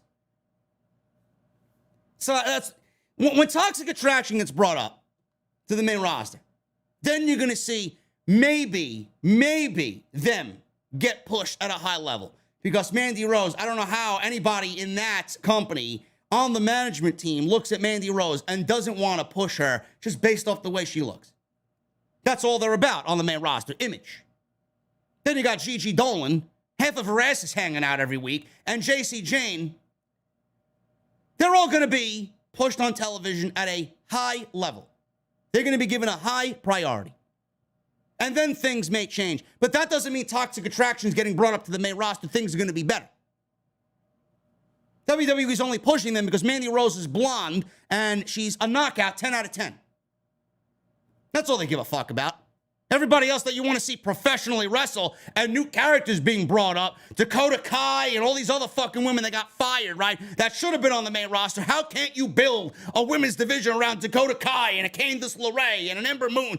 They don't give a fuck. They don't care. They don't care. Who's going to make them most money? Who's got the biggest assets in the company? How? How can you sell yourself to our younger male demographic? That's all they care about. They don't care. It sucks. It's the brutal truth, but it's the facts. Now I gotta hear that they're frustrated. No shit. The fans are fucking frustrated. WWE has been fitting more female talent on SmackDown? Sure. If you want to say it that way, sure. Additionally, there had been some unhappiness with Vince McMahon seemingly caring about squeezing himself onto television after the initial Wall Street Journal story, then making sure the female talent was booked and protected on the show. He showed up for 30 seconds. It's not that big of a deal, but yes, I get where you're going with that. It's not like they gave him a fucking 15-minute segment on the show. He was out there for 30 seconds. But yes, I get where they're coming from. Unhappiness amongst the talent in the company is nothing new, and we've heard here at Fightful similar stories for years. The good news is that WWE seems to be doing more with female talent in recent months, and there was a long streak of women main eventing Raw up until this past week. Additionally, since the John Cena return episode, Vince McMahon has not appeared on TV again, and Liv Morgan has been elevated as a top star on SmackDown. ... for now. All because the women are main eventing Monday Night Raw doesn't mean that the creative is getting better. The creative underneath all of that sucks. There's nothing to keep your interest there. Nothing. The women's division is in shambles. And now you see why Sasha Banks and Naomi walked out. Now you see. Now you understand, hopefully. So for all the people that criticize them and then read this story, now you know. Are you going to apologize for your haphazard fucking comments? Are you going to apologize for claiming that Sasha Banks and Naomi were unprofessional? No. No, you won't. You're too good for that. Because you can't be wrong. Sasha Banks and Naomi walked out for this very reason. Until things get better, then they don't want to be there. And by the looks of it, Sasha Banks is as good as gone. Good. Speaking of Vince McMahon, the Wall Street Journal reporters that leaked these stories or reported these stories, they were on Busted Open Radio to talk about their reports. So we got Joe Palazzo and Ted Mann of the Wall Street Journal. They were on Busted Open Radio not too long ago discussing their coverage of the Vince McMahon WWE investigation. On June 15th, Joe Palazzo and Ted Mann reported that WWE was investigating McMahon following a hush pact allegation that you obviously know about. This led to Vince McMahon stepping away from his positions as WWE CEO and chairman. Palazzo and Mann and Joe Flint of the Wall Street Journal shared a new report on July 8th indicating that Vince McMahon has paid over $12 million in hush money over the past 16 years to suppress allegations of sexual misconduct and infidelity, including a $7.5 million payment to a former WWE wrestler. Palazzo and Mann were both interviewed by Busted Open Radio. Both Palazzo and Mann explained why it was important to them to cover the investigation. Palazzo said, so sources told us it was in April that WWE's board was investigating this $3 million agreement with a woman who worked for Vince McMahon. And so it basically took from April until we basically published our story to firm all that up, get additional sources, and understand what it was the board was doing. Well, a couple of reasons that we decided to cover the story. First of all, Wall Street Journal covers public companies. WWE is a public company. This clearly is a governance issue, right? We write for investors, and when your board of directors is investigating something like this, and I mean it's pretty interesting. So the board, which is right now a 12-member board, and 4 of those members are insiders, meaning that they work for the company, and then the 8 are independent. But when it comes down to it, Vince McMahon controls the company essentially. So there's governance issue. It's important for our readers to understand what's going on. And then we sort of knew that these allegations, while the company is saying this is a consensual relationship that he had with this woman, we started hearing about other issues that were not so consensual. So, we feel like these are things that need to be reported as well. Then we get Ted Mann. He gets in there and says, and I will just add one thing to that. As Joe said, it's a public company, and we're operating in an environment where there is very little tolerance for any sort of relationship of this type between CEO or an executive or someone who is a subordinate, even if it's consensual, because the power dynamic that exists is something that has to be proved to be really dangerous for the more subordinate person in the company. And so that's one of the ways in which all public companies have been representing that they're not really going to allow things like this to be swept under the rug anymore. And certainly in this case, when there's something that was a total secret from the board, some members of the board for a long time, we find it interesting, and that makes us want to go digging and find out more. Good. Continue to dig. Continue to dig. I'm sure that man has several more skeletons that you can't even imagine in his closet. So Palazzo and Mann noted that they found some of the details of the second report, quote unquote, horrifying. So Ted Mann says, Joe, maybe I don't want to speak for you, but as we were reporting what settlement agreements were existent, the fact that there was one for $7.5 million was fairly eye-popping. That's a figure that, in the murky world of NDAs clearly suggests a big secret being kept. And that was one of the red flags that seemed odd to us, that we had to get to the bottom of what that was and what it was for. Palazzo then said, yeah, I totally agree with Ted. Finding out that there was a $7.5 million agreement was really surprising. I mean, it shocked us. The details are pretty horrifying, quite frankly.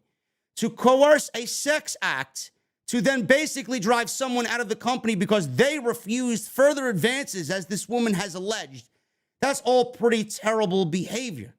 I think that, yes, I think that it's probably not done, and we're continuing to report. So, yeah, end quote.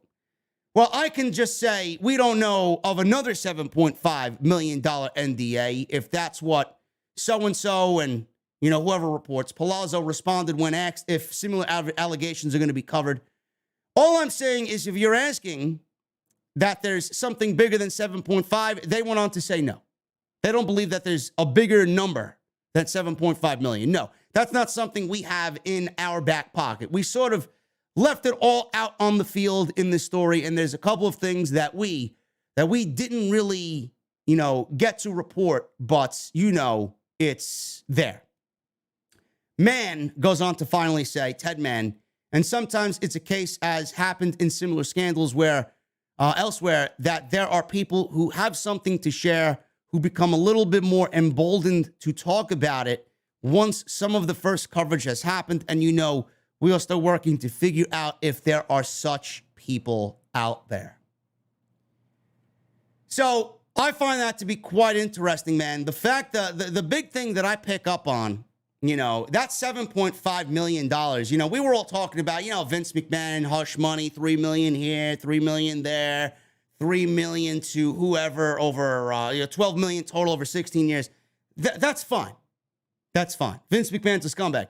But the $7.5 million agreement that he paid this woman to remain silent, firing her after she did not want to engage in sexual relations with Vince McMahon, promising her a renewal of her contract, never happened, ultimately fired her, paid her $7.5 million to keep her quiet all these years.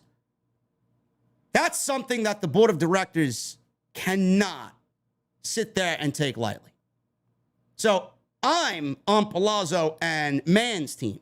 I hope that they continue to uncover more shit like this. I hope that they continue to add more dirt on top of his potential grave. This is what's best for the company.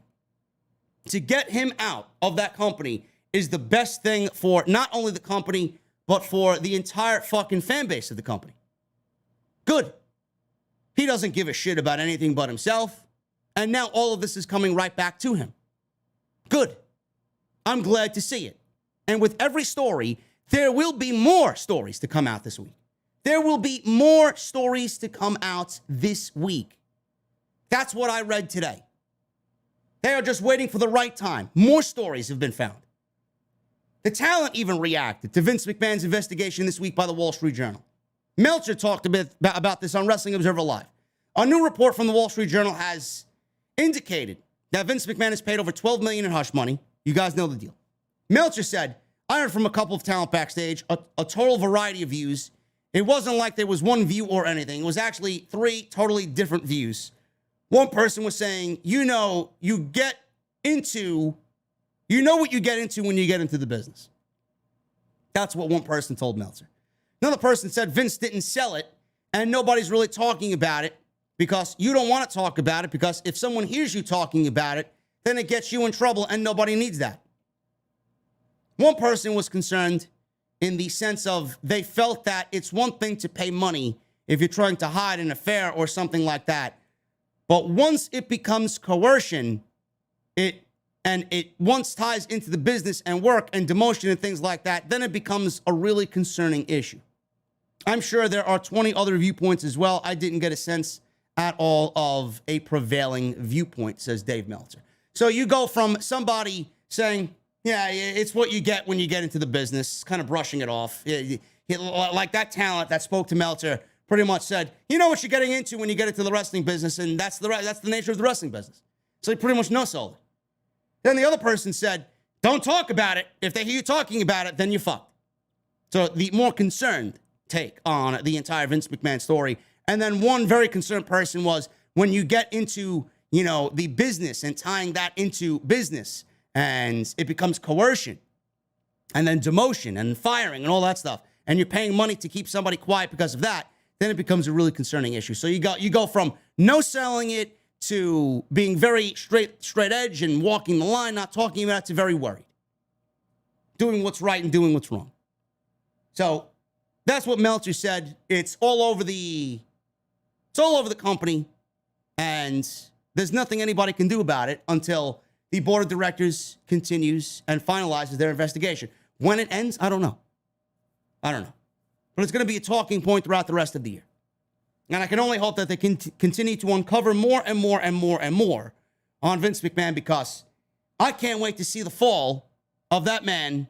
And for us, as fans of the company and fans of the brand, on Monday and Friday, I honestly think him being there would actually be better for everybody involved. Friday Night SmackDown, man. Apparently we got the maximum male models. Going into your weekly wrestling news here, we got the maximum male models on Friday, this coming Friday. They are going to do yet another collection of something. I forgot what it was. They did the tennis collection, the beachwear collection. I think they're doing beachwear collection next week. In the flyer, or the graphic that we saw on SmackDown, it was described to us that we will soon meet Max Dupri's sister, Maxine Dupri. So they introduced Maxine Dupri, and apparently eagle-eyed fans noticed that the official Maximum Male Models Twitter account already read all tweets by Maxine Dupri by the time of the announcement. Speculation is already in overdrive as to who is Maxine Dupri.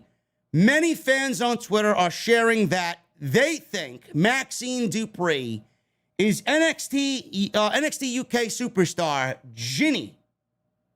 They think Ginny from NXT UK is Maxine Dupri. It would fit.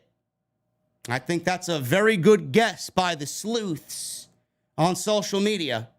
Ginny also is engaged to Gunther.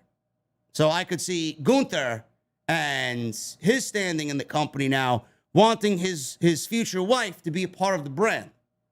So they figured, well, if we got to bring Ginny to the show, Ginny had a gimmick of, very fashion forward. Maybe we bring Ginny to SmackDown and have Ginny be a part of Max Dupri and the Maximum Male Models, and we'll just rename her Maxine Dupri.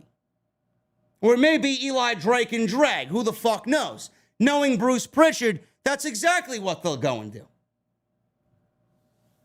But speculation right now is all towards Ginny. The evidence being cited includes Ginny's real-life relationship with Gunther and the NXT UK gimmick already having a very fashion-forward focus. Don't let Ginny's social media presence fool you. While she features in an interviewer role and as a co-host for the WWE show The Run-In, she is herself an accomplished performer in the ring.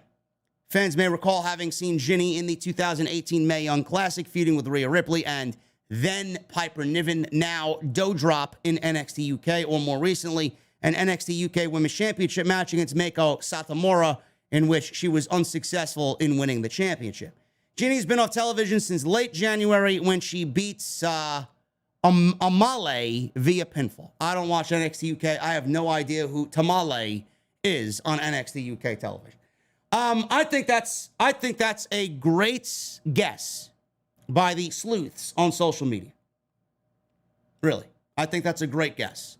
Who it is, I don't know. But if I had to make a logical guess, I honestly think that it would fit best if it is Ginny. Now, I don't really give a shit with the gimmick at all. I don't give a shit about the Maximum Male Models at all. I think anybody that's associated with the fucking gimmick is going to die 1,000 deaths. But maybe she makes it work out. I have no fucking idea. So we'll see what happens on Friday night. We'll see if Ginny makes her debut on Friday Night SmackDown. Big E. Big E has provided an update, promising update, on his recovery after suffering a broken neck in March.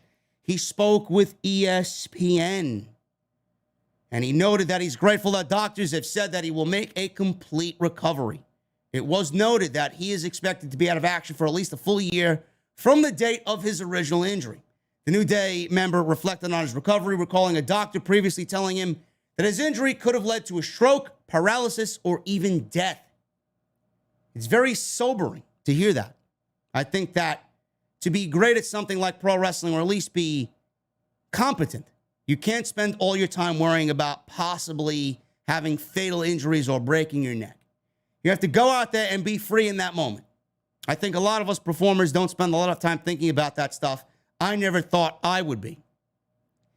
He makes a point, but it's going to be very different from when he gets back, man. There's going to be and Big E is such a fucking role model for positivity. He really is, man. I wish I had 1/10 of the fucking positivity that Big E has and the strength that Big E has.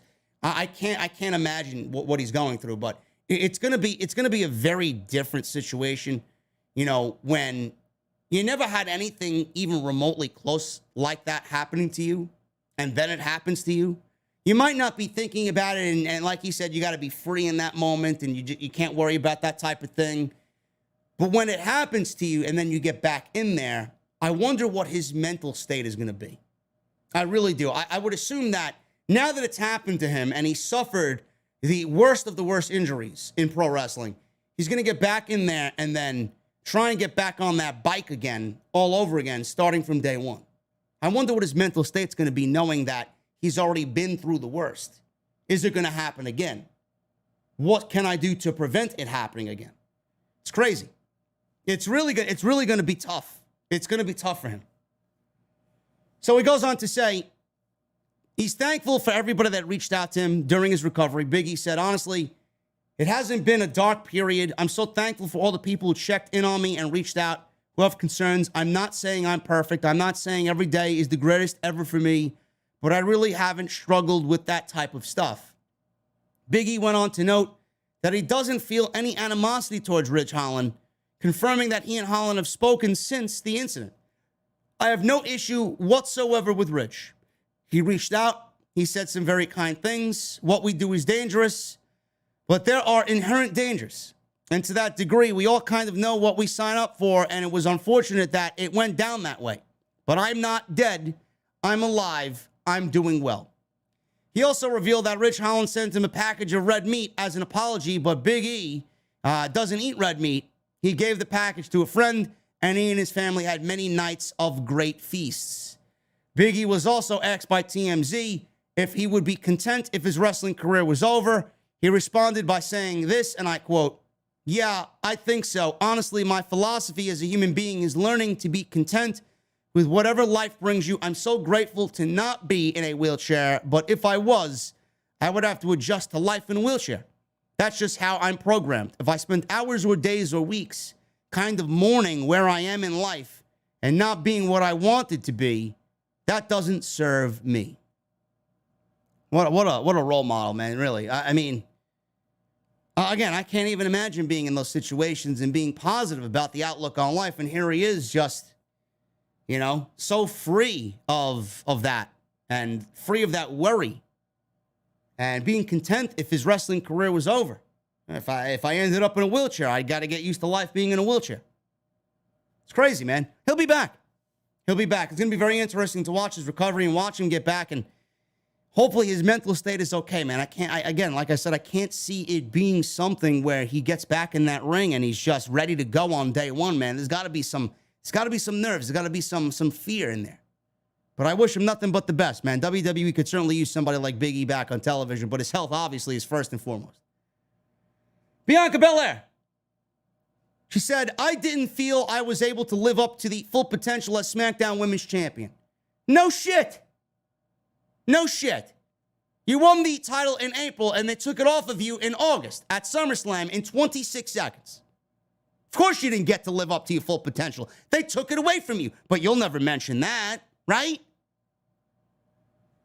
She was interviewed on the Corner podcast. I don't know who these people are and how they get these interviews, but they interviewed Bianca Belair.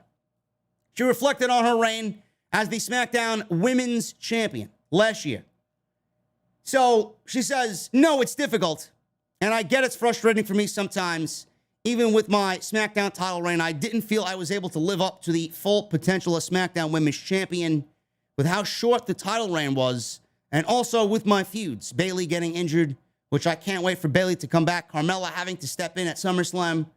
Not being able to have these amazing matches that I could have had in my title reign and being able to go up against other really, really great competitors to prove that I'm champion.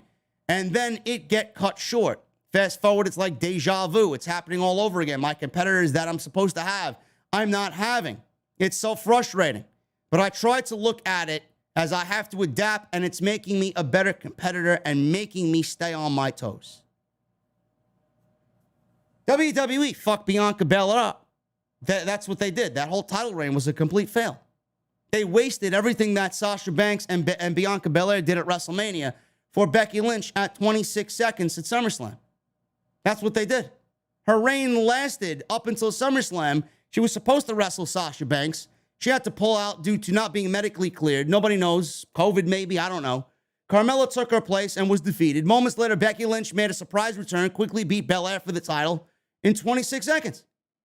And then they ran it back again at WrestleMania 38 this year, and it was one of the best matches that I think either women have had, and Belair beat Lynch to become the Raw Women's Champion. Now I'm going to be very curious to see what they do at SummerSlam. What are they going to do at SummerSlam? It looks like they're building Becky versus Bianca Belair again at SummerSlam. That's the going rumor right now. Now, if WWE is smart, they would not repeat what they did last year at SummerSlam. Becky Lynch does not need the title. I do not think that Becky Lynch needs the Raw Women's Championship. If anything needs to happen, Bianca needs to solidly get that win. The win over Becky at SummerSlam is going to be a bigger win over Becky at WrestleMania. Just because of the fucking negative feel that still resonates from SummerSlam last year in Las Vegas and her losing in 26 seconds.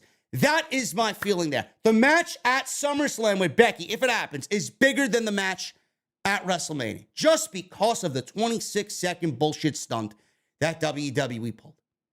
Becky Lynch does not need to beat Bianca Belair. Can you imagine? Can you imagine them taking the title off Bianca again at SummerSlam? Becky doesn't need the title. Becky and Ronda is probably your end goal for WrestleMania. I don't know if that's going to have a title attached to it. I don't think it needs a title attached to it. For all we know, Ronda will be the SmackDown Women's Champion going into WrestleMania next year because that's what they think is best for business. Becky wins the Royal Rumble, and she challenges Ronda Rousey at WrestleMania. We don't need Becky to be Raw Women's Champion. We don't. Becky could win at Royal Rumble and then get Ronda regardless. We don't need Becky to win the Raw Women's Championship, handcuffing that division, and then taking food off of everybody else's table because she's Becky Lynch. We don't need that. The rumor was Becky was supposed to win Money in the Bank. Becky was supposed to get a match with Bianca Belair at SummerSlam as Miss Money in the Bank. The rumor also said that Becky Lynch was going to fail against Bianca, try and cash in her briefcase, and then cash in against Ronda and lose against Ronda, creating this angle and this storyline where Becky is deep into depression. She can't win a match. She starts to win matches again. She wins the Royal Rumble. She gets Ronda Rousey at WrestleMania, and she beats Ronda for whatever title, if there is a title, on the line at WrestleMania. So Ronda Rousey, in the middle of all of this, went to WWE Creative and said, that doesn't really work for me. Why do we need Becky to hold the Money in the Bank briefcase when the end goal is Ronda, me, and Becky at WrestleMania, and we can still get Becky at WrestleMania without having her be Miss Money in the Bank? Why are we wasting a cash-in on the Money in the Bank briefcase when we can use that for good and build up somebody else? Why don't we give it to somebody else that could use it, cashing in on me? I'm going to be fine. I'll do what I got to do at the end of the year. If you guys want to book me in the championship match, so be it. Let's get somebody else on the rise here to win the briefcase, and let me put them over winning the championship. Ronda says, we don't need Becky as Miss Money in the Bank. If you want to get me and Becky at WrestleMania, why do we need to give her a title match and then a cash-in fail and then waste Money in the Bank? Why don't we just give it to Liv Morgan? So that's how that all came about. But Bianca Belair, I mean, of course your SmackDown title run failed. Yeah, of course it failed. Not only because of Becky Lynch and the effort that WWE did not put into making that special. They could have had them go out there and kill it for 20 minutes. They didn't want Becky to go out there in 20 minutes. They wanted to shock the world. But it also goes down to the creative. This is WWE once again, and what we talked about before, the creative for the women is fucking garbage. Nobody cares. So they do what they do, and they just skate by with barely any effort. But Bianca, you know, she's not going to come out outwardly and say, yeah, the company's creative sucks. That's why you had a lackluster run as SmackDown Women's Champion. 26 seconds doesn't bode well for anybody, no matter who you are. AEW Dynamite news. Matt Jackson injured. He was hurt in the title match on Wednesday as they lost the tag team titles to Swerve in Our Glory. Matt Jackson suffered a stinger in the match. Brian Alvarez noted this on The Observer this week. About 3 or 4 minutes into the match, Matt Jackson got a stinger. If you watch the match from that point on, it happened. What had happened was, it's one of those things that people are talking about because there are so many injuries. But dude, I'm telling you, 80% of these injuries are on things that nobody should be getting hurt from doing. When he got hurt, and what he got hurt on was Keith Lee and Will Hobbs gave him a basic vertical suplex. And when he fell, you could see it immediately. He hit ass first, then his head snapped back, and he was grabbing his neck. From that point forward, he was being super careful on all of his bumps. Dave Meltzer also added that Matt's been dealing with neck problems for years due to his in-ring style. I don't know. I don't know what had happened on Wednesday, man. We'll find out as the weeks go on. I don't want to sit here and say that was the reason that they called a potential audible. For all we know, maybe Swerve in Our Glory was supposed to win the tag team championships. I have no idea. I don't know. But it doesn't really bode well for the tag team titles to, have... And I don't know what the issue was there. Maybe Swerve in Our Glory was supposed to win the tag team titles. Maybe. Because if you go back to the rumor mill with the Hardys and the Young Bucks and the Jurassic Express in that triple threat match, that ladder match, Matt Hardy and Jeff Hardy got taken out of the match because Jeff got arrested. They were supposed to win the tag team titles. The Hardy Boys were supposed to win the tag team titles in that ladder match. They were supposed to be tag team champions. I don't really suspect the Hardys to hold the tag team titles coming out of that match for long. Maybe they were going to drop the tag team titles to a team like Swerve and Our Glory. And the Young Bucks in that moment were chosen to win those titles, to drop the titles to Swerve and Our Glory because the Hardys were supposed to win them. And they wanted a title change in that match. And clearly they didn't want Jurassic Express holding the championships anymore because of whatever they're doing now and moving the story forward, Christian and Luchasaurus turning him heel and Jungle Boy going solo. There's a lot of varying different things that happened here with Swerve and Our Glory winning the tag team titles. Maybe they were supposed to win the tag team titles. Maybe the Young Bucks were never supposed to be tag team champions. They were just there because it was in the moment. So I hope he's all right. And we'll see what happens. I foresee that this tag team title run is not going to be long because Swerve and Keith Lee have been having internal problems, and this may be used to turn Swerve heel and break them up as a team and continue that storyline moving forward between both of those guys. So we'll see what happens with both of them on AEW Dynamite. Speaking of injuries, Adam Cole. Adam Cole will not be having surgery to repair a torn labrum. I think this could be looked at as good news. AEW is dealing with a lot of injuries right now, including Adam Cole, who's got two separate injuries, a torn labrum and a concussion coming out of the Forbidden Door pay-per-view. Cole had been on the sidelines while healing up a torn labrum. He hadn't wrestled since the Owen Hart Cup Foundation men's tournament final at Double or Nothing against Samoa Joe. He did beat Samoa Joe, and he opted to stay off TV, or not stay off TV, but not wrestle on TV, and work the IWGP World Heavyweight Title Fatal 4-Way match at Forbidden Door. In that match, Cole suffered what is being said to be a very serious concussion. There's no time frame for his return from injury, as he still needs to be cleared. In the latest edition of the Wrestling Observer, Dave Meltzer reported that Adam Cole decided not to undergo surgery for his torn labrum.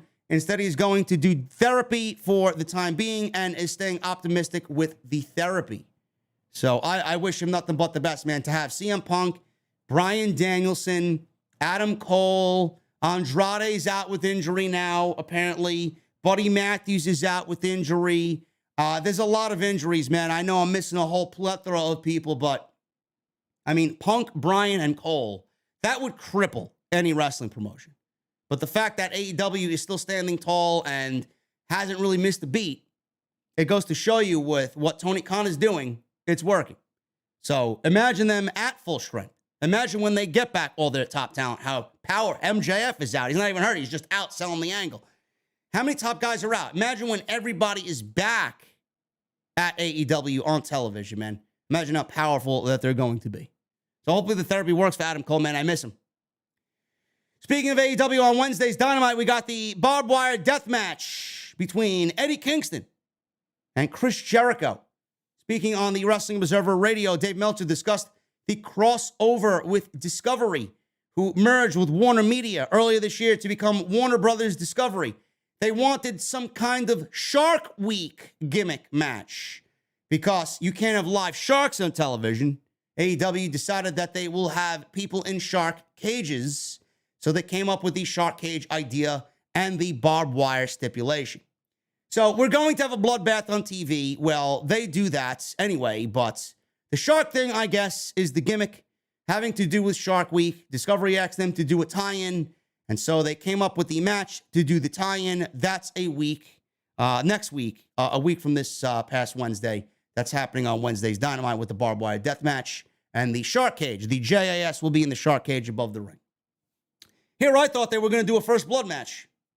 I legitimately thought that they were going to do a first blood match. Whoever makes their opponent bleed first wins the match. They went completely over the top. We're doing a barbed wire fucking everywhere match, and the JAS are going to be in the shark cages above. Goes to show you that Warner Brothers Discovery, man, they're really on board with AEW. They're okaying a barbed wire death match in light of Shark Week. So for all the geeks out there that say Warner Brothers Discovery are going to cancel AEW, they're seemingly okay with them doing a fucking barbed wire bloody death match on Wednesday. Shove it up your pee hole, geeks. Shut the fuck up, man. They are just fine. Dave Meltzer updated on Bryan Danielson's situation. AEW President Tony Khan is not rushing to clear Bryan Danielson because of his history of concussions. Khan told the New York Post that Danielson was feeling great a few weeks ago on the day of the Road Rager show, but he was not feeling as well 8 days before the Forbidden Door pay-per-view. Danielson apparently is doing much better, according to Dave Meltzer. Meltzer said the following during his appearance on Sunday night's main event. What I can tell you guys is Bryan is fine, but he's not cleared to wrestle yet, and Tony Khan is not going to rush him back. I guess that report that Meltzer put out that it was a very serious concussion, Tony Khan didn't really appreciate that, so he had to kind of reel Meltzer in and tell him, bro, can you just go out there and not scare everybody to fucking death that Bryan's never going to wrestle again, please? He'll be fine, and we're not going to rush him back. I'm not going to clear him until he's 100% cleared by our doctors. Meltzer scared everybody. Oh, my God, it's so serious. So then he had to backtrack on it, and he put out a proper statement in regards to Bryan Danielson. Did the AEW Dark tapings coming up spoil the results of the Ring of Honor World Title match at Death Before Dishonor? We got sources coming out of the Dark tapings, photos of Jonathan Gresham from his entrance walking out without the Ring of Honor World Title. Now, Jonathan Gresham is the Ring of Honor World Champion. He's going to be defending that World Title at Death Before Dishonor against Claudio. Some fans have picked up on the fact that Gresham is seen without the Ring of Honor World Title, and that would mean, potentially, if we see these tapings air after Death Before Dishonor, it would mean that he's dropping the title to Claudio at Ring of Honor, Death Before Dishonor. Actually, this is not a sign of anything because Ring of Honor Women's World Champion Mercedes Martinez also did not wear her belt. In the mid-90s, WCW would tape weeks of worldwide episodes in one weekend, and sometimes wrestlers would appear with the titles that they had not won yet on pay-per-view. It looks like that is not what Khan is doing here. Win or lose at the pay-per-view, he just decided to not have wrestlers wear titles at tapings that will air after the pay-per-view. But it's going to get people talking. It's going to get people talking regardless. So we will see what happens. Honestly, in my honest opinion, even if this is just a happenstance and Tony Khan did not want them walking out there with the championships, I do think Claudio is the right winner, and I do think Serena Deeb is the right winner. I do. So no matter if they came out without the championships or not, I think that either Claudio winning that championship is the right decision, or Serena Deeb winning that championship is the right decision, or both winning those championships. It is the right decision. So I hope that is the case. If Tony Khan wants Ring of Honor to be a little bit better off than when he bought the company, and he wants to make it as attractive for advertisers, Claudio winning the world championship is going to do just that. He's not going to get any sort of TV deal with Jonathan Gresham as the world champion. If he's thinking about streaming and a TV rights deal and getting Ring of Honor back up and running, you're going to have people in place for that to happen. Claudio and Serena Deeb, Samoa Joe, FTR, those are talents in place to really state your case. Look at what I got here. Look at what I got here. I'm very excited about this Ring of Honor Death Before Dishonor, man. FTR and the Briscoes, 2 out of 3 falls. Mercedes Martinez versus Serena Deeb for the Ring of Honor World Title. Daniel Garcia versus Wheeler Yuta for the Pure Title. Gresham versus Claudio for the World Title. Joe versus Lethal for the TV title. And probably some other surprises. Tony Khan's always got a surprise. You know he's going to have a surprise for this show. It's going to be great. It's already worth its weight in whatever they're selling, man, with that FTR and Briscoes match. 2 out of 3 falls. 2 recently released NXT stars debuted at the upcoming AEW Dark tapings. This is also from the same sources that revealed about Gresham and Mercedes Martinez not coming out with titles. Cole Carter was there. This is Troy 2 Dimes Donovan of NXT. They killed him off on the show. They had Tony D'Angelo throw him into the fucking East River, and he swam with the fishes. So Cole Carter debuted with AEW. Carter was released from the company reportedly due to a policy violation. It was later revealed that it was a failed drug test for steroids. But they fired him immediately after that was found out, and normally you have 3 strikes to fail a drug test in WWE. First, you get 30 days. Second time, you get 60 days. And then the third, you're just fired. They immediately fired him after a first violation. So that means to me that they wanted to get rid of him, and they just used that as an excuse to get rid of him for whatever reason. The other one who made his debut was Parker Boudreaux. Parker Boudreaux made his debut at the Dark tapings as well, and this is what I'm going to keep my eye on, man. Parker Boudreaux debuted at the AEW Dark tapings coming up. I believe he is under the name of Parker Boudreaux. He was a big signing for WWE. He had the backing of management. He had the backing of Paul Heyman. Paul Heyman went on record publicly to say that he's the next coming of Brock Lesnar. When Paul Heyman states something like that, you know it's going to be a big deal. WWE released him after pairing him with Joe Gacy. They put him in this fucking shit stable that they have. He was a henchman for Joe Gacy.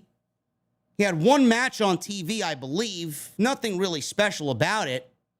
And then they sent him back to the Performance Center. They reevaluated him and determined that he wasn't up to speed. They cut him because he wasn't up to where he needed to be as far as his training is concerned. But yet somehow Lash Legend is still on TV. Half of the people that are on TV now don't even know what the fuck they're doing. Half of that women's division doesn't even know what the fuck they're doing. But they want to release somebody with the mainstream appeal of Parker Boudreaux. I don't get it. And I said this then, and I'm going to say it now. He was a part of the NIL program. He didn't have any pro wrestling background. They brought him in, and he was a part. He was like the poster boy for the NIL, the next in line program for WWE. They brought him in, hoping that he would be this big superstar over the next few years. Next WrestleMania main event, the next Brock Lesnar in the making, right? They ended up releasing him, and it's cited that his work rate wasn't up to where it needed to be. So now he's back on the independent circuit, or he's now on the independent circuit. He had no prior wrestling experience whatsoever. And now he's on the independent circuit, and now he's working for AEW, part of the Dark tapings. So now he goes from next in line to being somebody that WWE wanted to bring on in to mold into the next superstar that had no prior wrestling experience, to now sending him off into the wild to become an independent professional wrestler. So the next in line program is a crock of shit. So Parker Boudreaux now is going to be an independent professional wrestler. Parker Boudreaux is going to be something that WWE doesn't want to sign. They don't really have aspirations of signing independent talent anymore. Or maybe Triple H changes that. Now it's Stephanie in charge. There was a rumor that Triple H is now going to be signing independent wrestling talent and giving tryouts to independent talent that want to be a part of the WWE program. But Parker Boudreaux is now an independent professional wrestler. If they bring him back and have any interest in signing him again, right, they're going to let Tony Khan do all the work, because that's where I see him ending up. He's working for MLW now as well, I believe. He made a debut in a battle royal over on MLW. So he's getting his work in, and he's getting his feet wet on the independent scene. If WWE has any interest in bringing him back, and if he gets better and gets up to where he needs to be, and they want to bring him back, the NIL program, Parker Boudreaux would make a complete failure out of the NIL program just by himself. WWE would be saying, yeah, it's a crock of shit. How many people from that NIL program are really going to make it? Out of 100 people, maybe 1, 2 people make it. They're expecting them to get what they need to get done by working in the Performance Center. After 6 months, we'll evaluate you. If you're not caught up to speed, you're fired. Parker Boudreaux should not have been a part of that. Now he's working on AEW Dark. Clearly, Jim Ross loves him. Jim Ross loves Parker Boudreaux. And I can't see how AEW doesn't pick him up and give him some sort of contract. I don't understand why they would let him go. If AEW wants to bring in Parker Boudreaux, seriously, this is just me winging it. If AEW wants to bring in Parker Boudreaux and they want to make him into something and they want to train him because they see the potential that WWE clearly didn't want to see in him, bring him to television, he would fit absolutely perfect into the House of Black. He would. He would fit perfect into the House of Black. Give him that starting foundation, man. Imagine bringing Parker Boudreaux, pairing him with Malachi and Buddy Matthews and Brody King and having him learn from them. Imagine that. I think that'd be fantastic. That would be fucking great. You know, the House of Black is all dark and spooky, and they got the smoke and all this other fucking, death innuendo. But the tattoos and the vibe and the fucking violence that they bring, he would fit perfect into that. He would fit perfect into that. That's something that I hope that they go and explore. So we'll see what happens, man. It's going to be interesting. I may actually have to watch Dark to see how he performs in the next couple of weeks. I'm excited about this. I think it's going to be great. Moving on, man. We got some more AEW news. Actually, no, we don't. Right into NXT. There was a story in NXT. Triple H not directly involved in NXT after saying he was back. In the latest edition of the Wrestling Observer newsletter, Dave Meltzer reported that it appeared to just mean he's back working in the office, per the report. Triple H has not been doing anything directly with NXT, which is still being run by Bruce Pritchard and Vince McMahon. Everything goes through Bruce Pritchard. Everything. Everything is finalized by Bruce Pritchard. Triple H is there, but he's in the office. That's why he said he's back. He's back full-time in the office. Shawn Michaels is working for NXT, but he's nothing more than a puppet doing what Bruce Pritchard asks him to do. He's a puppet on strings, is Shawn Michaels. WWE has given more responsibilities to him since returning to the office, where he's now working full-time. Since Triple H has stepped back from the brand in September due to the heart issues, NXT has undergone various changes, both in front of the camera and behind the scenes. While Michaels runs NXT, supposedly, Vince McMahon and Bruce Pritchard overall see the final product. Pritchard was recently also named head of talent relations as a temporary replacement for John Laurinaitis. So, Triple H, man, I got this running gag on Tuesday nights. How many more weeks until Triple H is back in charge after saying he was back? Clearly, according to Dave Meltzer, he's only back in the office. But I have within good reason to say that Triple H did hold a talent meeting with everybody back in NXT at the Performance Center when he did state that he was back. And I heard from sources that I know that he pretty much buried the direction of NXT 2.0. Pretty much insinuating that NXT 2.0 sucks. And that if he was back, things would be a lot different. One can only dream. One can only dream. WWE also has plans for Nikita Lyons, big plans. Roxanne Perez, on Wednesday, or not Wednesday, Tuesday, she lost her World Championship match to Mandy Rose. And Meltzer talked about these plans with Nikita Lyons, and the plans are to eventually crown Nikita Lyons as NXT Women's Champion over Mandy Rose. Meltzer also put over Perez as someone who should be holding the title at some point. Roxanne Perez should be the person, Meltzer said. She's young, she's good, she's charismatic.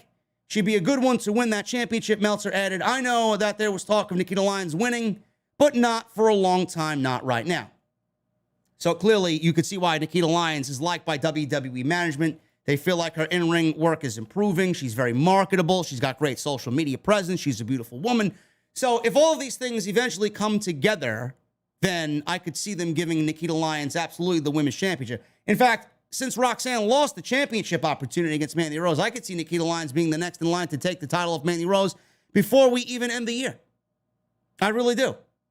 I would have done things a lot differently on Tuesday night. I would have not had Cora Jade turn on Roxanne Perez. I would have had Roxanne Perez beat Mandy Rose. I would have had Roxanne Perez win the women's championship. I would have called up the Toxic Attraction girls to the main roster.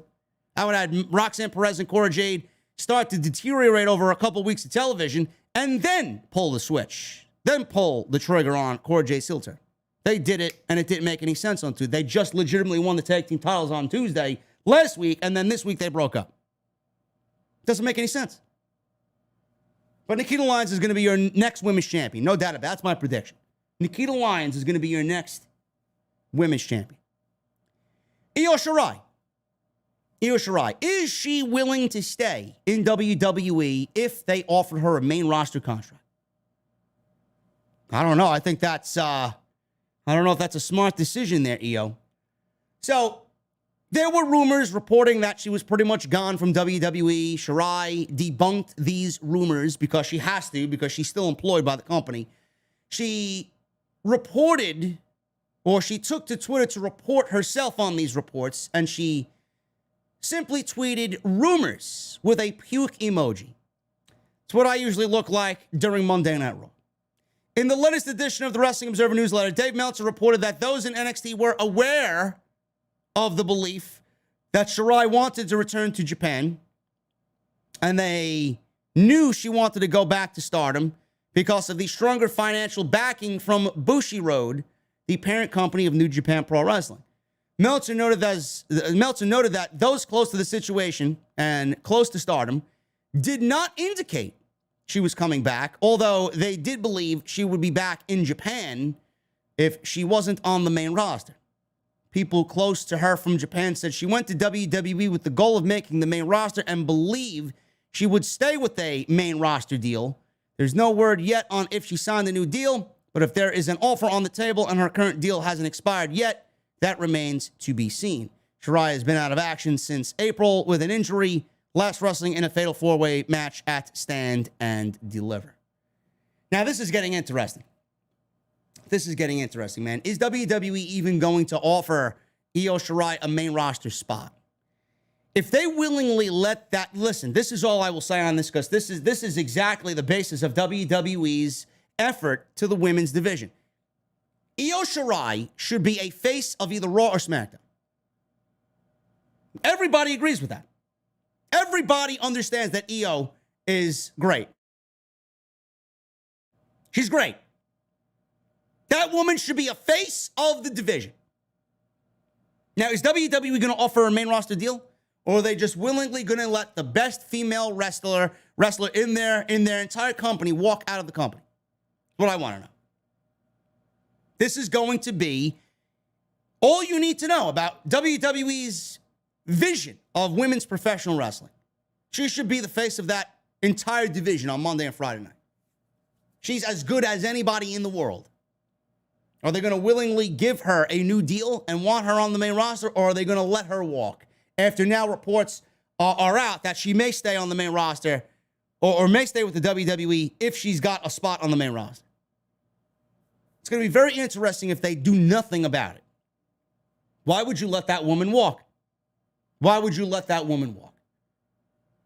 She'll walk right into Tony Khan's arms, because you know Tony Khan, there were rumors of AEW and Stardom potentially having a partnership, or at least they were in discussion for a partnership, in talks for a partnership. Can you imagine Tony Khan brings in Io Shirai and then also allows her to work Stardom? She'll get the best of both worlds. Go live in Japan, Gad. We'll call you when we need you. I don't know. We'll see what happens. But that woman, to me, I think she walks. She knows what is going on in NXT. She doesn't fit the NXT 2.0 model. And she knows that she doesn't have it in the eyes of management. And she'll end up like Asuka. Asuka's a joke. I don't want Asuka to be a joke, but Asuka's a joke. They treat Asuka like a clown. That's exactly what they're going to be doing to Io Shirai. Can you imagine Io Shirai dancing with Asuka? Or dancing like Asuka? They'll probably end up pairing them as a fucking tag team because they're both Japanese. That's exactly what they did with Asuka and Kairi Sane. Yes, we're going to have Kairi Sane all over again. Vince will probably be out there. Didn't we have her back here as the pirate? Is this who we got? He don't know them. He don't give a fuck. He'll probably go out there thinking Io is Kairi. Oh, we had these two as a tag team a couple of years back, right? During the pandemic. Yeah, let's bring her up. Fuck out of here. I hope she leaves. Forever. Somebody who wants to leave is Roderick Strong. He's beaten down and wants out of NXT. Apparently, it's being reported by Meltzer that Roderick Strong's situation in WWE is not good. Roddy was described as feeling beaten down by his status in NXT. Now he knows how we, the fans, feel about watching NXT. I can only imagine what he's feeling being there. He's still showing up to work, but he doesn't want to be there. Roderick's fantastic, but he's pretty beaten down. I'm not talking about physically. I mean, I'm talking about just the way he's booked and everything like that. He's asked to get out. He's not allowed to get out, so he's in a weird state, and he is somewhere where he doesn't want to be, basically. So Roderick Strong, as you guys know, is one of the last few remaining veterans on the NXT roster from the days of the Black and Gold. All of his friends are now working for AEW. He is an excellent in-ring performer. He's got some of the best matches in NXT history down there.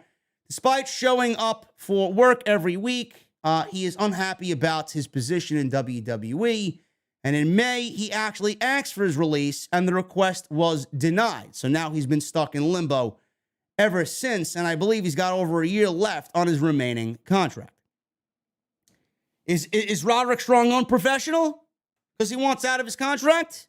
WWE is, happy to release anybody because they're not up to snuff in the NXT Performance Center, or they'll make budget cuts when they see fit. But they want to keep Roderick Strong on the roster, knowing that he's unhappy, and reportedly he's asked for his release 3 different times. So do they want him on the roster? Do they want to build around him?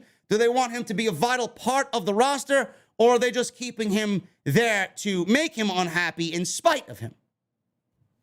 Because they know exactly where he's going to end up. It's ridiculous. This company is fucked. If they don't want him, let him go. The Diamond Mine angle is not even interesting or entertaining. The Creeds, Ivy Nile, Damon Kemp, none of it's interesting. None of it is interesting. Roddy is the only interesting part because of the new attitude that he's kind of taken on Tuesday night. That's it. Just let him go. If you have no use for him, let him go. Why pay him? Put that money towards signing EO. And finally, guys, Monday Night Raw note. There was a bizarre match finish on Monday night, if you guys saw the match between AJ Styles, Ezekiel, Miz, and Ciampa. It ended in a DQ on Monday Night Raw. Originally, Styles was supposed to take on Miz and Ciampa in a handicap match until Ezekiel decided to join in. The finish saw Styles having Miz in a calf crusher, but Ciampa came in and made the save. The referee called for a disqualification. So he called for a disqualification on what seemed to be a regular, fundamental tag team breakup. The announcers then wondered why it was a DQ. I wondered why it was a DQ. Nobody knew why it was a DQ. Corey Graves questioned why the referee called for the bell. Nobody knows why the referee called for the bell. On today's Wrestling Observer, Meltzer explained that WWE has a secret rule for tag teams, as you only get one save. If there is a second save, then it's a DQ. Jesus fucking Christ. If that was the case, AEW would have every tag team match end in a fucking DQ. You only get one save if you're in a tag team match. I want somebody to go and watch the Street Profits and the Usos at the Money in the Bank pay-per-view, and I want you to tell me how many fucking saves were in that tag team match. This rule sucks. This is a bullshit rule. The rule only applies when they want it applied. If you are the Usos or the Street Profits, you'll get as many fucking tag team breakups as you want. But the fact that this is a nothing tag team match on Monday night and they need to fucking book the show in the way that they need to book the show, they want to end the match on a DQ because Ciampa interfered and broke up a fucking submission. It only applies, the secret rule only applies to when they want it applied.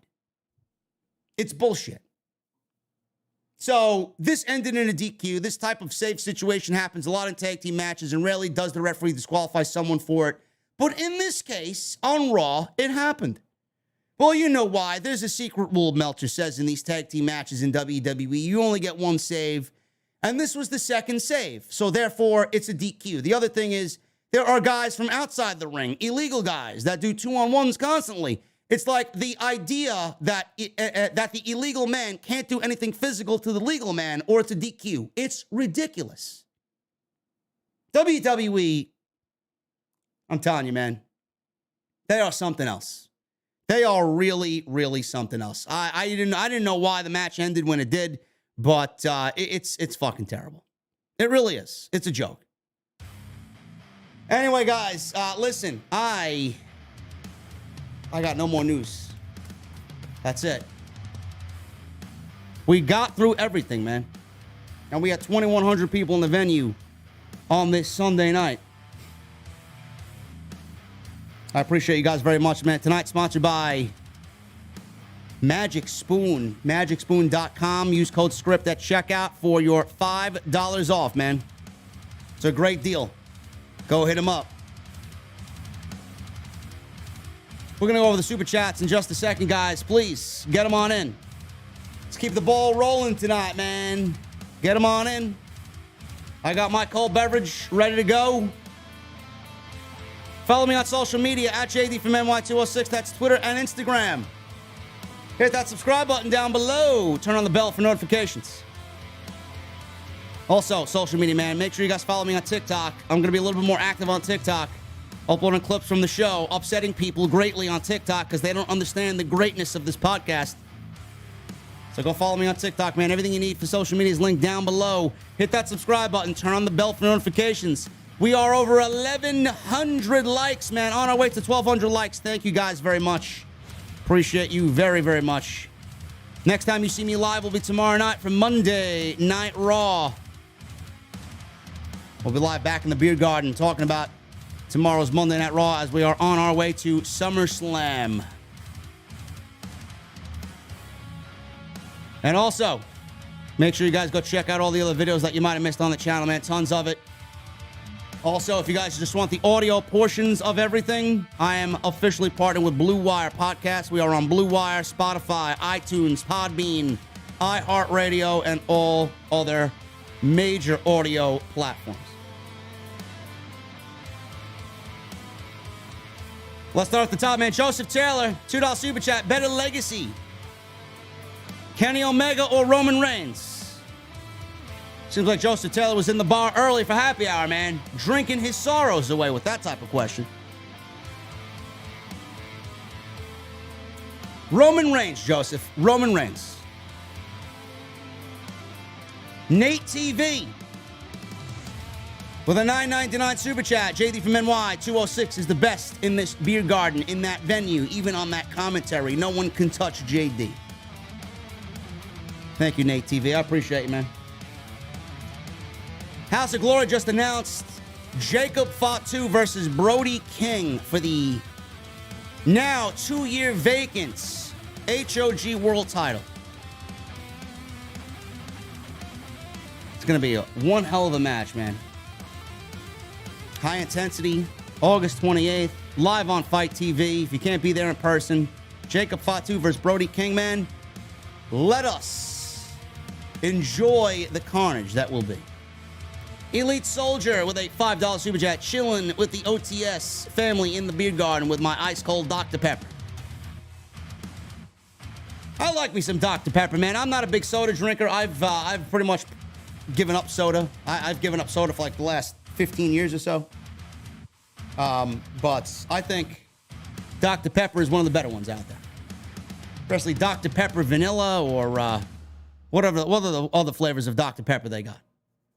Always used to be one of my favorites, man, really.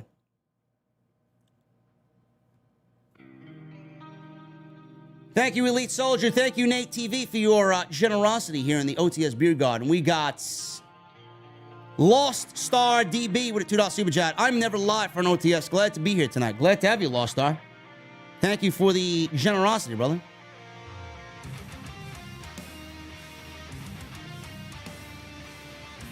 Fantasy Kid becomes a member for 8 months. Thank you, Fantasy Kid. JD Me Marky D likes pile driving geeks. Do you think he can pile drive Gareth? No. Now, Marky D's a strong individual, bro, but Gareth is like 600 pounds and a fat slob who hasn't seen the fucking light of the sun in many, many, many weeks. I don't think that's possible. Dre Lavelle with a new membership. Dre, what are you drinking, brother? You tell me what you like to drink, bro. I'll get it for you. My boy Daryl in the chat. Sith Negan. What happened to Anthony Gangone and Hog? I don't really know, man. I don't really know. And if I did, I'm probably not at liberty to really even discuss those details. Ted Evans with a 7-month membership. Thank you, Ted Evans. I appreciate you, man. Intros are fire. Wrestling fans on Twitter are idiots. They think they know everything, but don't know jack. Wrestling Twitter and TikTok wrestling are just filled with cancer. It really is bad, Ted. Joseph Taylor with a $2 super chat. Goldberg apologized for burying Bray Wyatt. He apologized for burying Bray Wyatt? Where did he apologize for burying Bray Wyatt? I'll have to look that up as I begin my new work week tomorrow. Fujins Henry with a $4.99 super chat. Listening to the GOAT on Apple TV while I reconfigure my streaming studio. OTS for life. Fujins Henry. Thank you, brother. Thank you very much, man. I'm having a problem with my Rodecaster, man. Maybe you can hit me up on Twitter. I'm going to need your help, Fujins. Also, I am setting up my studio, man. I wish I could show you this beautiful desk I got. I just got a new desk that I'm working off of. And it's an 8-foot butcher block desk that I'm on right now. But it's a little bit too deep. So I'm going to have to cut it just slightly. But I'm reconfiguring everything. I bought two $400. I spent $800 on monitor arms. Because I got a 27-inch Samsung G7 Odyssey curved monitor. I got an Alienware 34-inch curved monitor. I wanted them off the desk. So I'm putting them on monitor arms. These monitor arms supposedly can hold up to, I think, 40 pounds or so. So I got them on monitor arms. The monitor arms are coming tomorrow.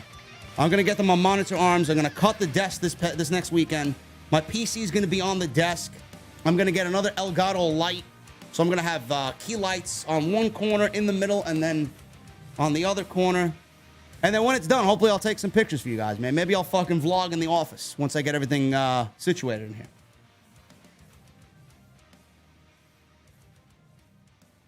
But Fujins, yeah, man, hit me up, bro.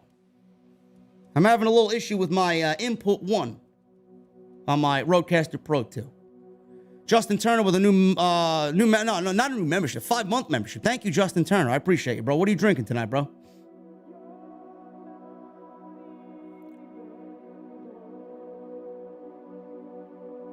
AEW Mark 2018 with a $5 super chat. Give me Al Snow, give me Head Chance, and Val Venus.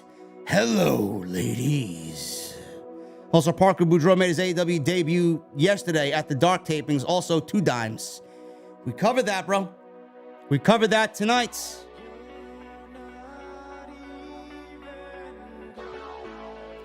Gangrene David with a $5 super chat. Love your stuff. Do you remember a segment that you had, do you remember a segment that had the words Buckle Up Teddy that aired on SmackDown? If so, what are your thoughts? I am not familiar with Buckle Up Teddy, Gangrene David. And I appreciate you that you love my stuff, man.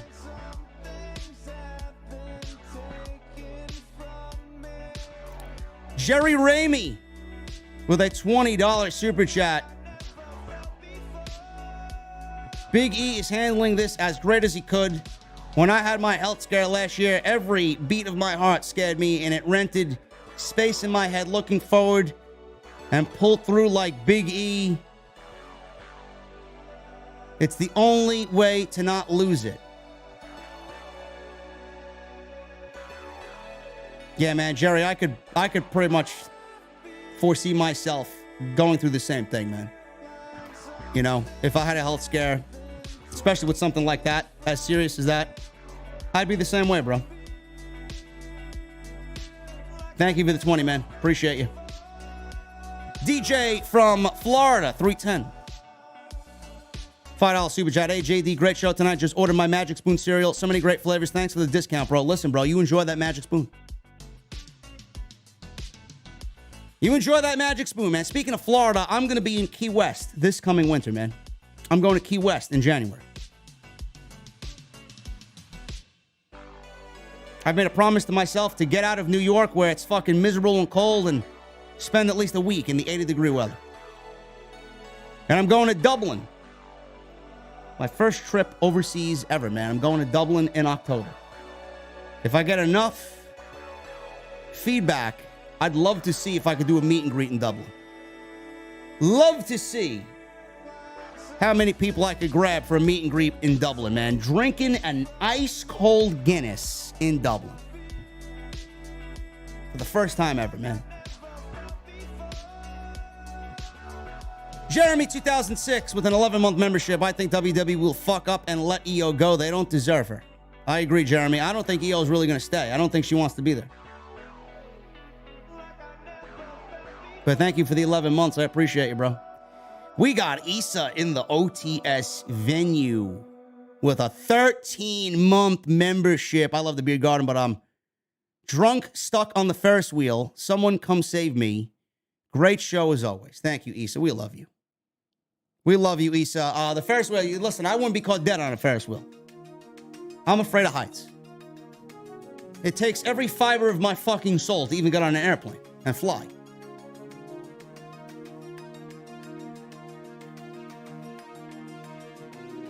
$13 months. Thank you, Issa. Aaron Brightman with a $50 super chat. Aaron, thank you so much, man. You are the only reason I'm still up to date with modern pro wrestling, JD. I quite literally cannot force myself to sit down and watch WWE anymore. Keep up the good work. Love you. Aaron, thank you so much, brother. Comment of the night. Cheers to you, bro.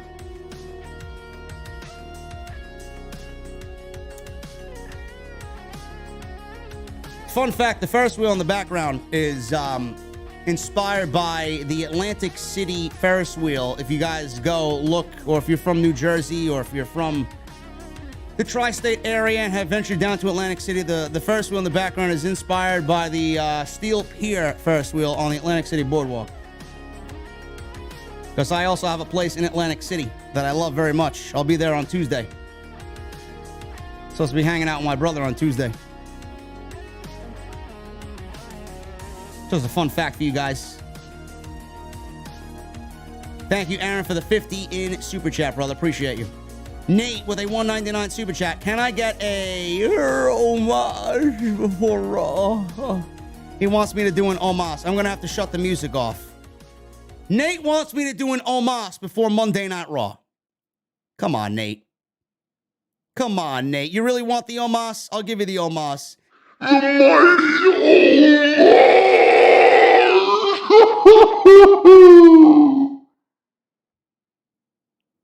There you go. Hopefully that lived up to my end of the bargain, man. Aaron with a new membership. Thank you, brother. Not only at 50, but a new membership. Thank you, bro. And Joseph Taylor with a $2 super chat. Read clutchpoints.com.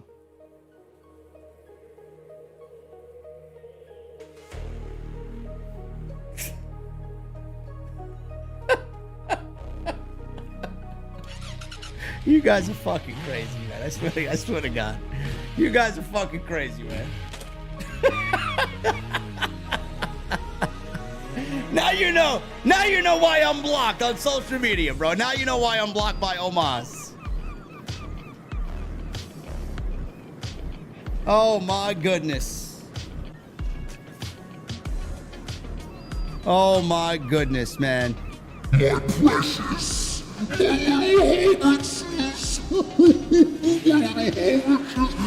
precious.